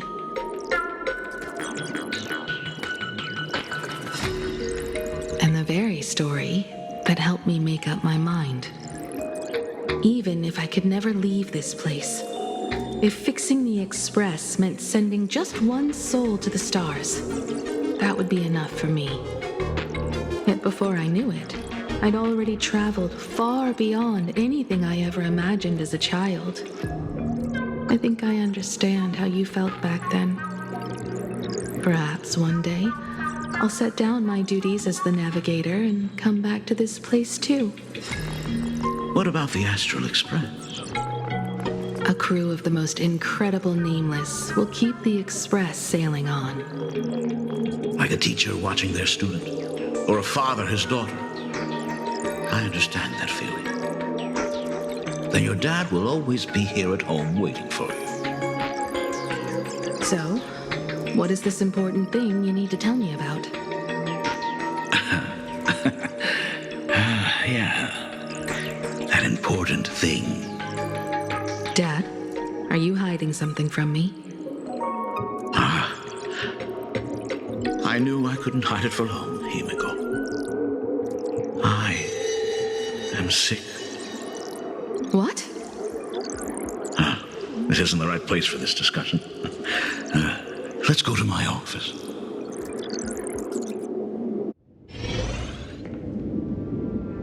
So? It's the Weathering Curse. I know what you're about to ask.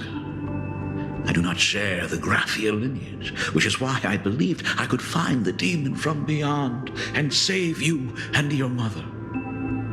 But in the end, Ryosuke was just a useless man who couldn't save his wife or daughter, or even himself. Tell me, what happened in the past 15 years? You've seen my portfolio, haven't you? Those worlds are just like plain Arcadia. Every single one of them has fallen victim to the demon from beyond. In those places, luck is a very real thing, and the demon from beyond can manipulate misfortune. What does that even mean? In ways beyond comprehension, you feel misfortune crashing down like a tidal wave. Solar storms, diamond rain, system failures, one disaster after another. But if you make it out alive, bizarre strokes of luck come swarming back to you. And so the cycle repeats, washing over the world, tearing it apart. It sounds more insane than the Phantasmoon games. The universe is sheer madness, beyond all reason. I survived over and over, yet my body has become as fragmented as Graphia once was. Is this his way of torturing the rebels? I don't know. But by the time I realized it, there was no escape. Why didn't you tell me earlier? I could have reached out to the IPC's doctors. It's no use. I've been chasing after him my whole life. I know him better than you do. Himiko, remember when you first learned to paint? I told you then why we must paint the beauty that we see. Because the ugly, the despicable, and the cowardly, they endure forever through evasion, like beasts driven by survival. Beauty remains ever fleeting, just as heroes find their end in sacrifice, and stars dissolve after they shine. Humans have surpassed their animal nature. We face our pain and our end to win a dignity that the vast universe cannot ignore. So we must capture what is noble and bright to show that such things truly lived. As for the barbaric and the low, they will endure regardless, needing no witness to their existence. But Himiko, you are no longer the one who paints. You have become the very splendor that I strive to capture. Fate works in mysterious ways. I'm so glad to see you once more in my final moments, watching you fulfill your childhood dream. You are standing before me as the navigator of the Astral Express. I should have come back earlier. I'm so sorry. No. I am the one who came back too late. I've thought about it 1,000 times. On that final night of the Bloodstained Games, if only someone had been there to sit by your side. After everything, does this tardy father still even deserve to hear what his daughter wants to say? If you're willing.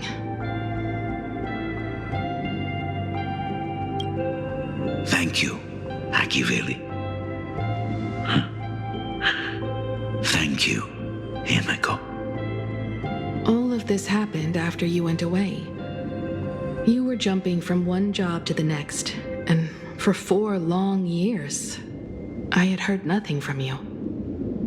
During those 4 years, I found the stranded express deep in the canvas world and kept trying to repair it. Watching the Phantom Moon grow fuller, I remembered the mask that had been handed down through our family for generations. If I could claim victory in the Phantom Moon games, then perhaps by harnessing the divine authority of elation, it might just be possible to set the Express in motion once more. But the Herald of Death was a complete madman, and he smashed every dream to pieces.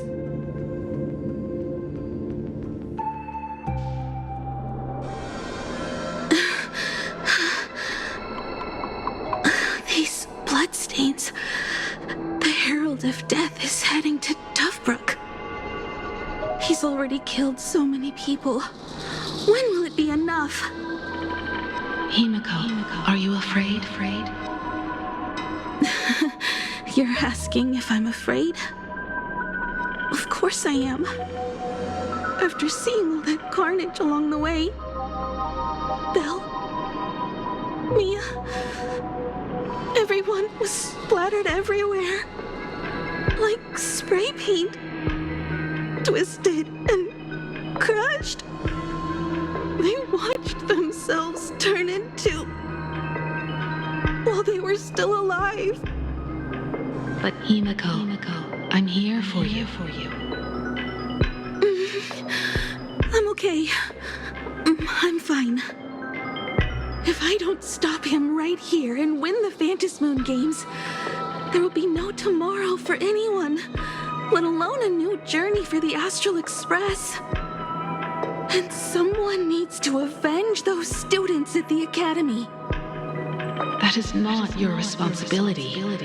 If you are afraid, let me handle it. I know hunting down the Herald of Death isn't my responsibility. If I turn around and walk away, no one will blame me. But I am already here. I can't let him get away. Yeah, I'm not really scared anymore, really. Warning. Rogue supplicant has entered Dovebrook District. Aberration threat level, Calamity. Aberration name, Herald of Death. By order of the Department of Aberration. The suppression squad sent by the Department of Aberration Defense. Immediately. Warning. They're all gone. Rogue supplicant Completely wiped out. District. Aberration threat He struggled level, through the pain as the Herald of Death dragged and smeared them across the ground. Units must begin evacuating civilians these from stains. the surrounding area immediately. Is he really so far gone that he's using himself as paint? Even so, he still managed to break through the blockade ahead. That's terrifying. To take down a monster like him, you need a single perfect strike. Overwhelm him before he can even react. I think I've got it. But first, I need to buy some time. Let me handle that for you. All right. But buying time is easier said than done. It's too narrow here. We need more room. The best bet is to pin the Herald down on that bridge. I'll take all the wish power I've gathered since the Phantom Moon became full and use it as fuel to paint it into existence. The sheer destructive force unleashed from creating a massive object will break him and leave him completely incapacitated. But by doing this, even if we defeat him, you would be giving up any hope of winning the Phantom Moon games. Yeah. By burning all the wish power, I will be forfeiting my victory. But even if I did win the games and restart the Express, what would happen to this city? To my friends, my teachers, and everyone else? Where would they have left to go? To set the Express in motion with Aha's power while standing by as innocent people are slaughtered by monsters. To soar into the stars while turning a deaf ear to the screams on the ground. Someone who does that has no right to call themselves a nameless. I knew I should have stuffed an orbital cannon or a molecular saw into the case, using that bigger on the inside Trailblaze tech, just like the Astral Express. Remember that for the future, then. Right. When this is all over, I will have to give it a try. Another body.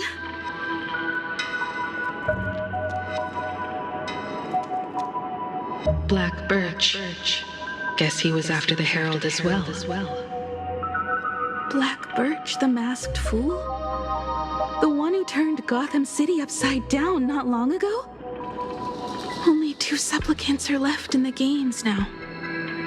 In other words, we are the last hope for victory over him.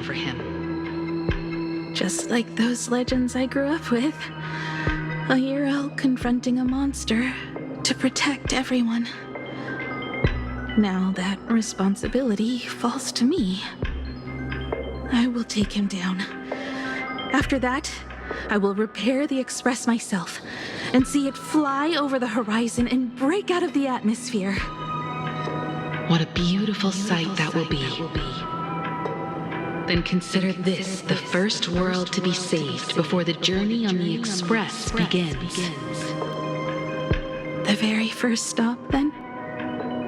It'll certainly be quite memorable. The stench. It's about time.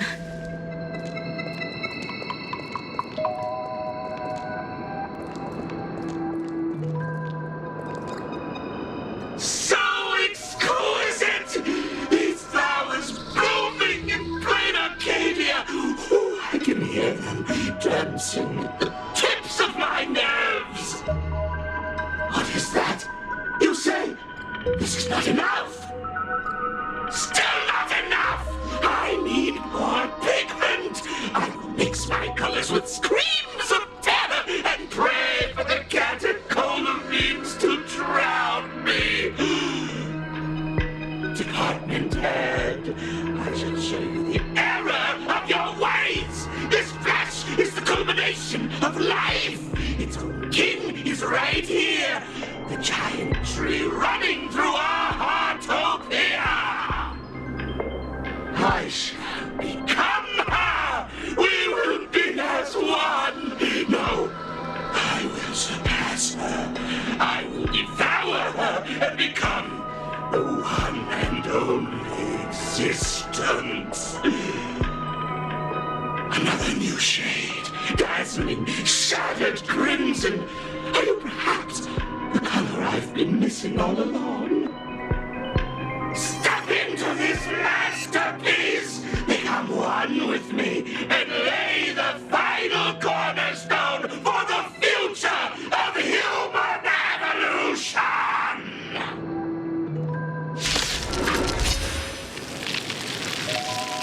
Stop right there. So, you actually conquered the Herald of Death and set the Astral Express in motion once more at the end of the Bloodstained Games. Here I go. I believe in your bravery. When confronted by death, you will undoubtedly choose to resist.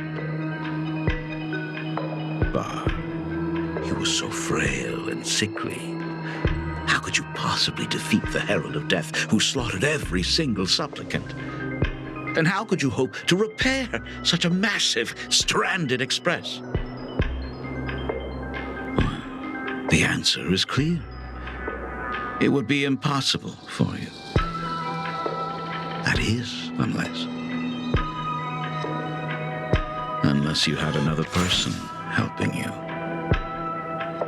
Don't deny it yet. I've been tested by you enough along the way. So now, Give your father a little room to breathe. While I was gathering your belongings, I found some of the manuscripts you left behind. There were 2 distinct sets of handwriting upon those pages. Every trace in that house proves that 2 people once shared a life there. Legend says that during the Canvas Age, the grand artist Whitebow painted his late daughter onto a scroll and breathed life into her. Suppose, just suppose, that my brilliant daughter created a likeness of herself, a self-portrait so perfect that it breathed and moved with her. If that is the truth, then every mystery is explained. During that night of the blood-stained games, a girl at death's door and an imagination she created followed the trail of the Herald of Death all the way to Dovebrook. As a monster bearing Shuhu's flesh and a supplicant lost to madness, Marcus and Tali defeated the pair before him without lifting a finger. Driven by pure instinct, he slowly closed in on them. He intended to use their very lives as pigment to paint a new bloody bloom. Little did he know that he was walking straight into a trap of their design. The moment he drew near, a massive iron fist was imaginated from the sky above. It crashed down and crushed him to dust. It was the night of July 22nd, 1984, of the Arcadian calendar. A colossal shockwave radiating from Dovebrook District shook the earth. As the dust settled, a strange urban legend found its way into every corner of the world. Over 10,000 sightings reported a giant arm descending from the sky that evening. In the hours that followed, the Department of Aberration Defense confirmed that the Herald of Death was completely incapacitated. Theories were endless. Was it a divine act by Aha? Or a weapon built by the IPC?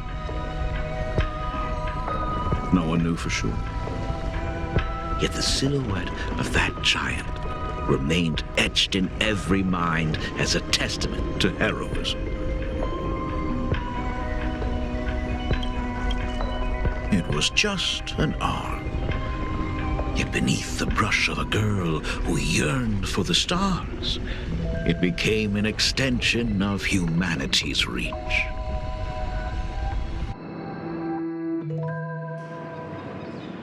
The girl achieved her dream, and the stars set sail once more. Truly a most romantic fairy tale. And now, unfortunately, I have to destroy this fairy tale myself. You don't believe me? I have no idea who you truly are. But that little girl who roamed for trailblazing, my frail and sickly daughter, from the very beginning, Himeko never left Plain Arcadia. That is not something you should joke about. You know better than I do whether I'm joking or not. By the way, things outside aren't looking good. The Arcadia is drowning in problems. Is it really wise to stay here instead of helping the younger crew members? Those kids are all grown up now. They can handle their mission. And as for myself, I am staying right here to deal with the biggest problem of all.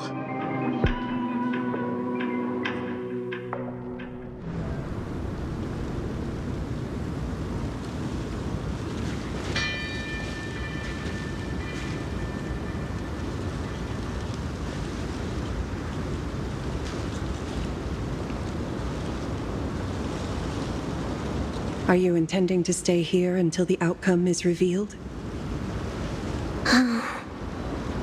It might take forever for him to return, or he might never come back at all.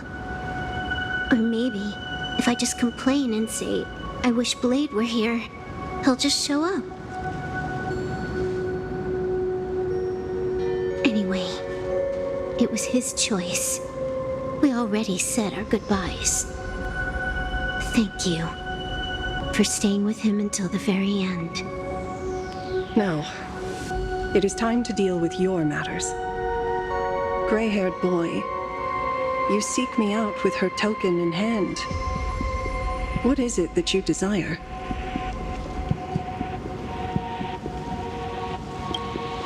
I don't quite follow. Our first meeting was just before we took the boat here. I only answered the call of wish power because of that mask. The one painted by Evanesia. Without it, I would not be here. So, who is this me you speak of? Me, of course. Not you again. A meanie will always be a meanie.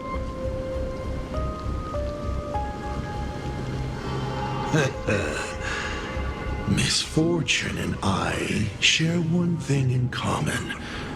We both enjoy dropping in uninvited. A reunion after 1,000 years. Graphia, it has been a long time. Asat Pramad.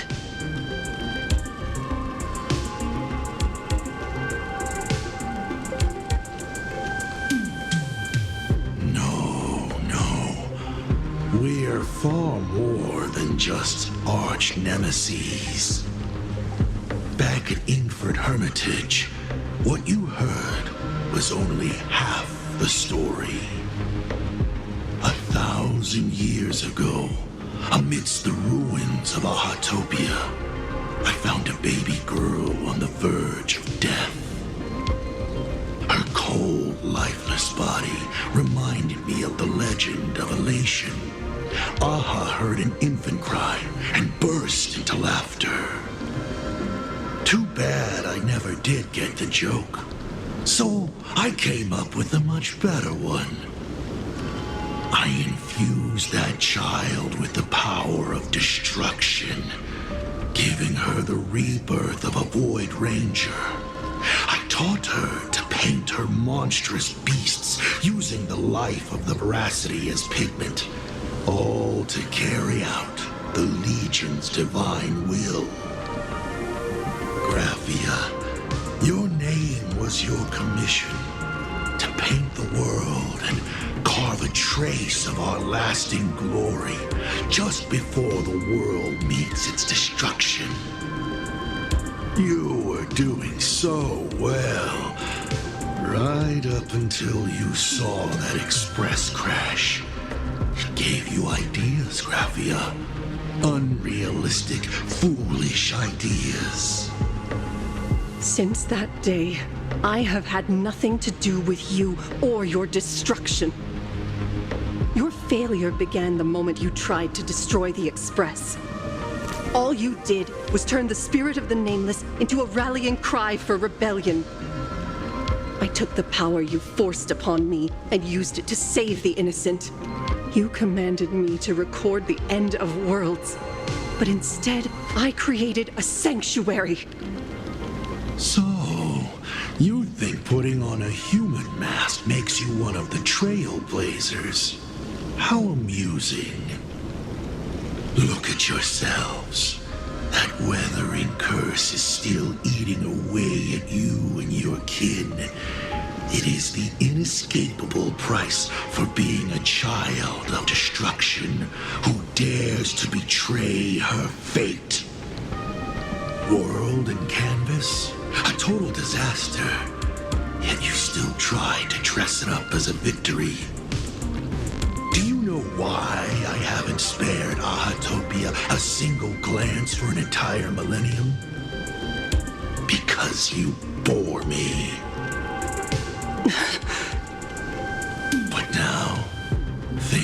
changed. Someone far more interesting than you has returned. And unlike you, she is the real deal. A genuine nameless. That is why I have returned. Simply to tell you all this. Himiko? I've had my fill of this drama. Now, I'm dying to see how your face handles my fist. For 1,000 years, I have painted them over and over again. Every innocent life you extinguished during the Sind Earth Age. Tell me, Asat Pramad, are you prepared to face their fury? I have more important things to do than linger here. But this little parting gift of yours? Why not let them have a taste instead? Come forth. Demonstrate your defiance.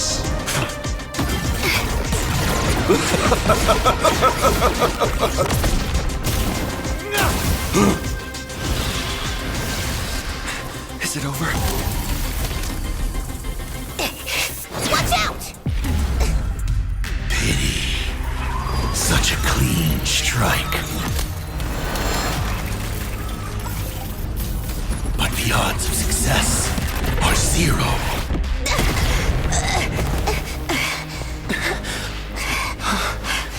The restraint check failed? A 1 in 10,000 chance. The moment I cast the dice, the outcome is fixed. Remove the masked protagonist. It doesn't suit you. As for you, your end is decided. Farewell. Sorry. I have failed. Minions of destruction! I will drive you all from this world! We must force her back to her senses. I choose you. Mountains grow. Dragons, rise! Dragons, obey this order. Calamity undone, soaring above the lands. This is permanence! Fury of the dead! Do we have to go full force? Of course not. That is exactly what that Mimi wants.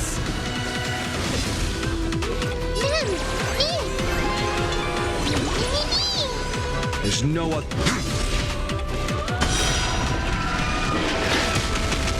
Let's breathe devour all!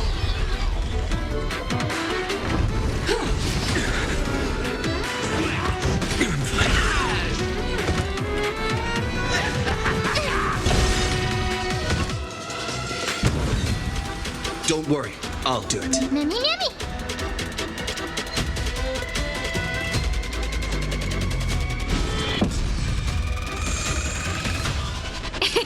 It's my turn to shine. You can't get away. Earth shatters, heaven trembles!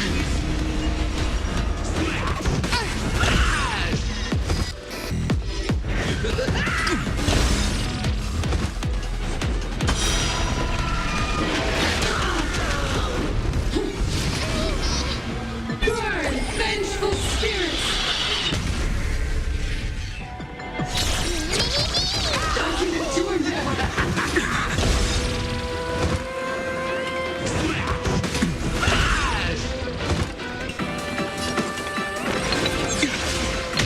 Together, we can do anything. Endless flowers.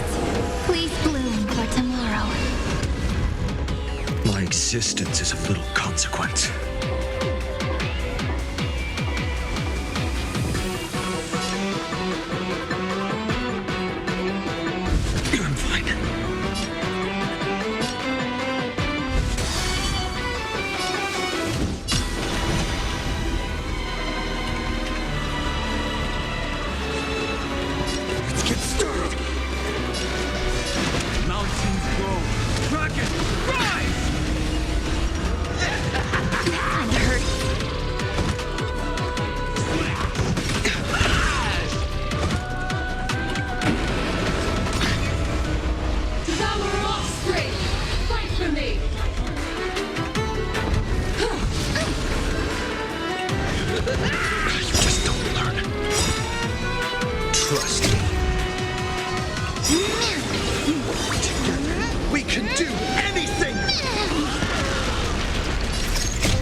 May the Trailblaze fulfill the promise of love with me.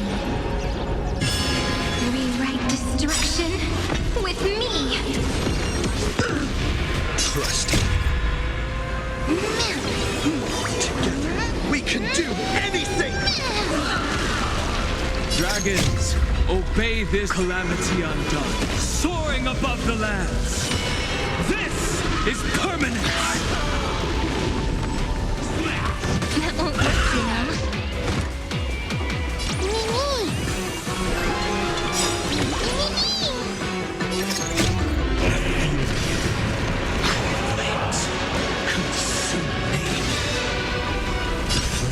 Body are not strong enough. There's no one side. Tear open the sky!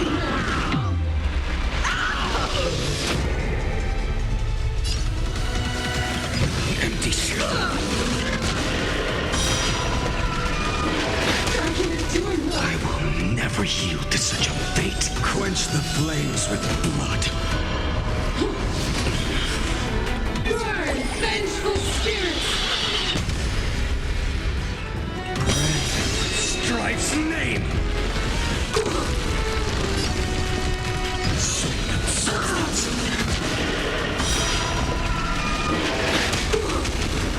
Absolutely cannot let you touch this place. Depart once more!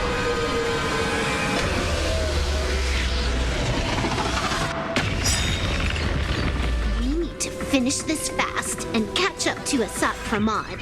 Looks like I have to use level 999 one more time. No need for that. If a sword is needed, let it be mine.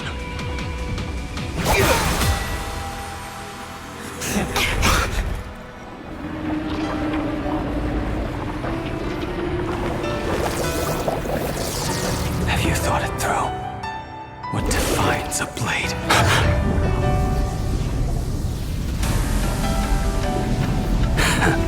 The sharpness that endures after all has worn away.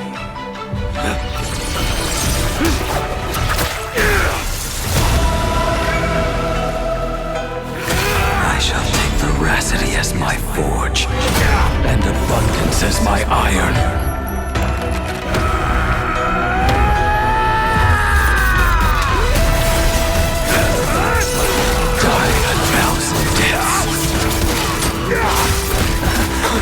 Tempered into a blade!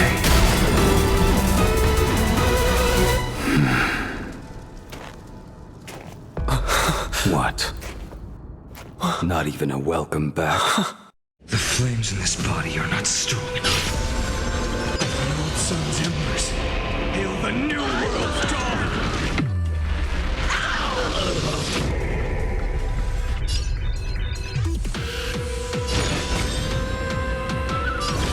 Empty shell. Devour offspring! Fight for me! Burn this broken shell. You will serve as the temporary fire! No way! Blade! What happened to her? This is Asat Pramod's handiwork. We have to bring her to her senses first.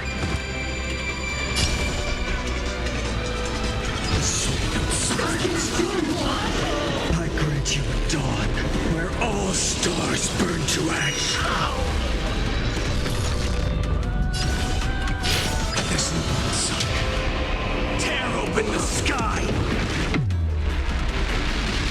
Absolutely cannot let you touch this place.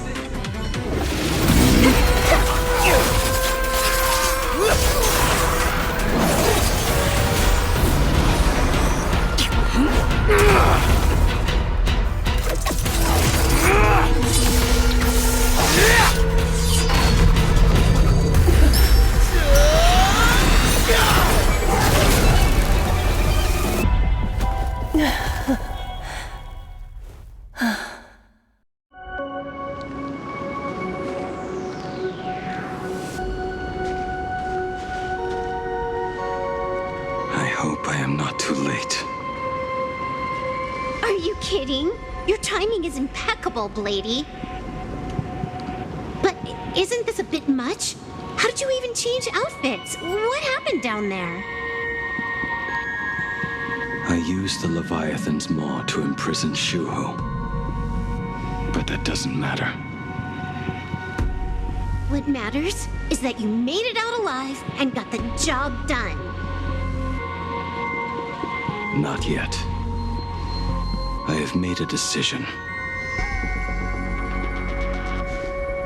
This time, I will stay and become a supplicant. I am joining the Phantas Moon Games. What? You're going to stay here and poke your nose into this world's business too? Let us settle this first. Are you okay? Thank you. All of you.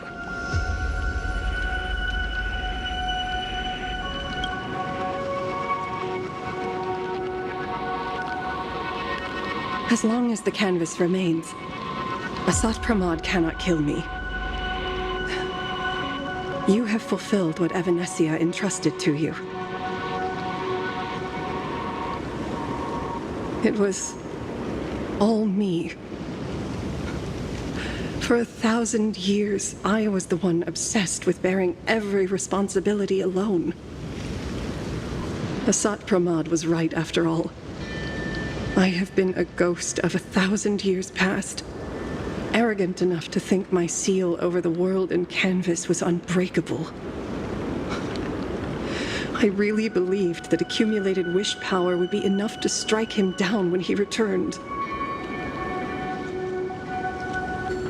We are up against the same nightmare that survived a whole Sindearth age. The same monster that an entire era could not even overcome. Just how did he even sneak into the world in canvas? The first time I stepped into Inkford Hermitage, a strange Wispe tried to latch onto me, but it didn't succeed. Maybe that was the first step in Asat Pramod's plan to infiltrate this place. Then, he took on Graphia's form to tamper with my mask, and even taught me the way to summon the real Graphia.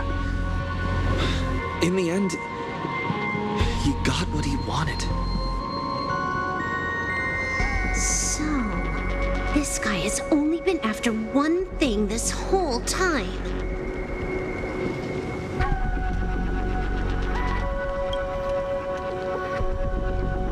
And to awaken the husk of the veracity, we need to leave this place as soon as possible. The giant maw that swallowed me is starting to stir. But he mentioned he had something more important to do. What is that even supposed to mean? He has so much on his plate, no way he can split himself into pieces and handle everything at once, right? 1,000 years ago, the demon lord from beyond invaded Ahatopia. The power he unleashed was beyond all comprehension. He could appear in places thousands of miles apart at the exact same time, as if he possessed countless incarnations. What? He said he was meeting a genuine nameless... Himiko!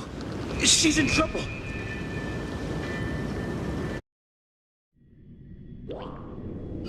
The biggest problem?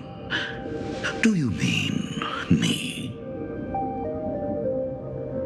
You said that classroom was a secret place of your own creation, yet Full Wish seemed to know everything about it. You are far too familiar with the Express, yet there is no way my father could have ever set foot on it. And another thing, when we first met up earlier, you said it had been 15 years. But my father clearly left much earlier than that. Your story is riddled with holes. Or rather, you never even intended to pretend. You are the only person I can never seem to lie to. And about that last point, it was just a slip of the tongue. Stop this pathetic act. You are not him. You who dare to impersonate my father, show your true self. It seems our pleasant little father-daughter chat has come to an end. Buying time, keeping me pinned down. Oh, you played your part well along the way. If I proved to be more dangerous than anticipated, you would be right there to shield your companions. But, Navigator, you still overlooked one possibility, the most fatal one of all. Why don't you try to guess at what exact point did I take Ryosuke's place?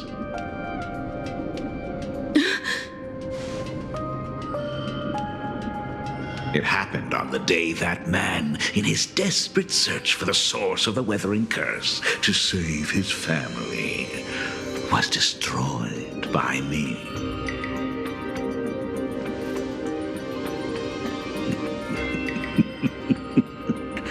That year, Himeko was 6. At her mother's funeral, she met her father for the first time. You are lying. I have told you only one lie in all these years, my dear daughter. Nice to meet you. I'm your father, Ryosuke. All that effort, all those years spent by my side. What are you really planning? Even I find it hard to tell what goes on in this head of mine sometimes. But now, as I look at your face, at that exquisite expression, it all makes sense. I had so much fun playing a father. And the best part, that was not even the most fun I have had today. Hey, can you hear me? Someone who looks like a Saprama just showed up at the tavern. We are under attack by Asad Pramet. Dan Heng and I will do everything we can to cover Yao Guang. I've played along this far, so why not make it interesting? Let us add a dash of red to our little opening act. You have proven your theory by tearing off the mask of Ryosuke. As a courtesy, it's now time to strip away your disguise. The ugliest lie of the Trailblaze. The truth that has been hidden for 15 years. When the Phantom Moon is full again, I will be there as I have promised.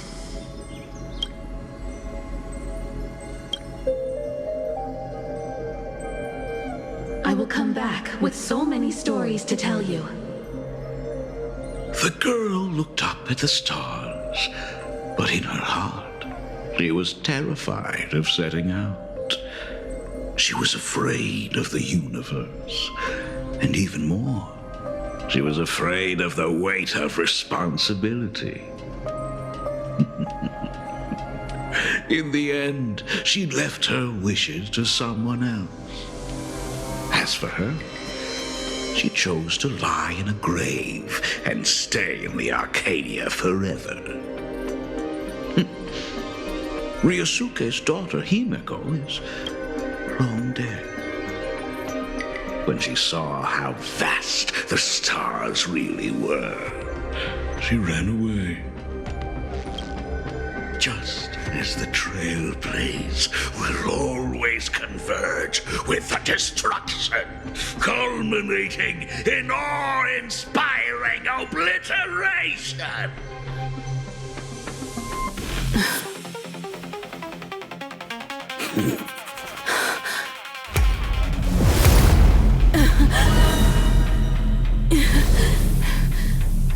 So, you really are a fake. Right back at you.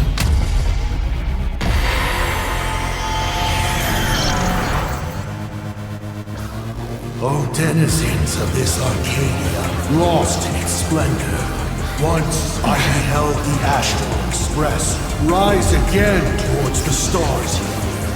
Since then, you have known 15 long years of unbroken peace.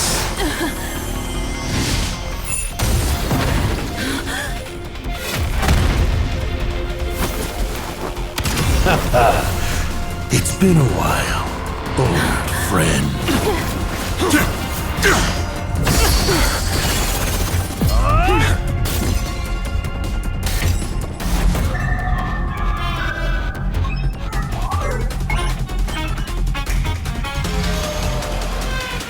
For 15 years it was I, Hassan Khan, who delivered every promise of beauty to this Arcadia in advance.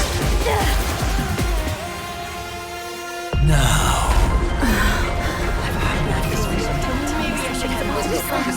please indulge in these long overdue surprises.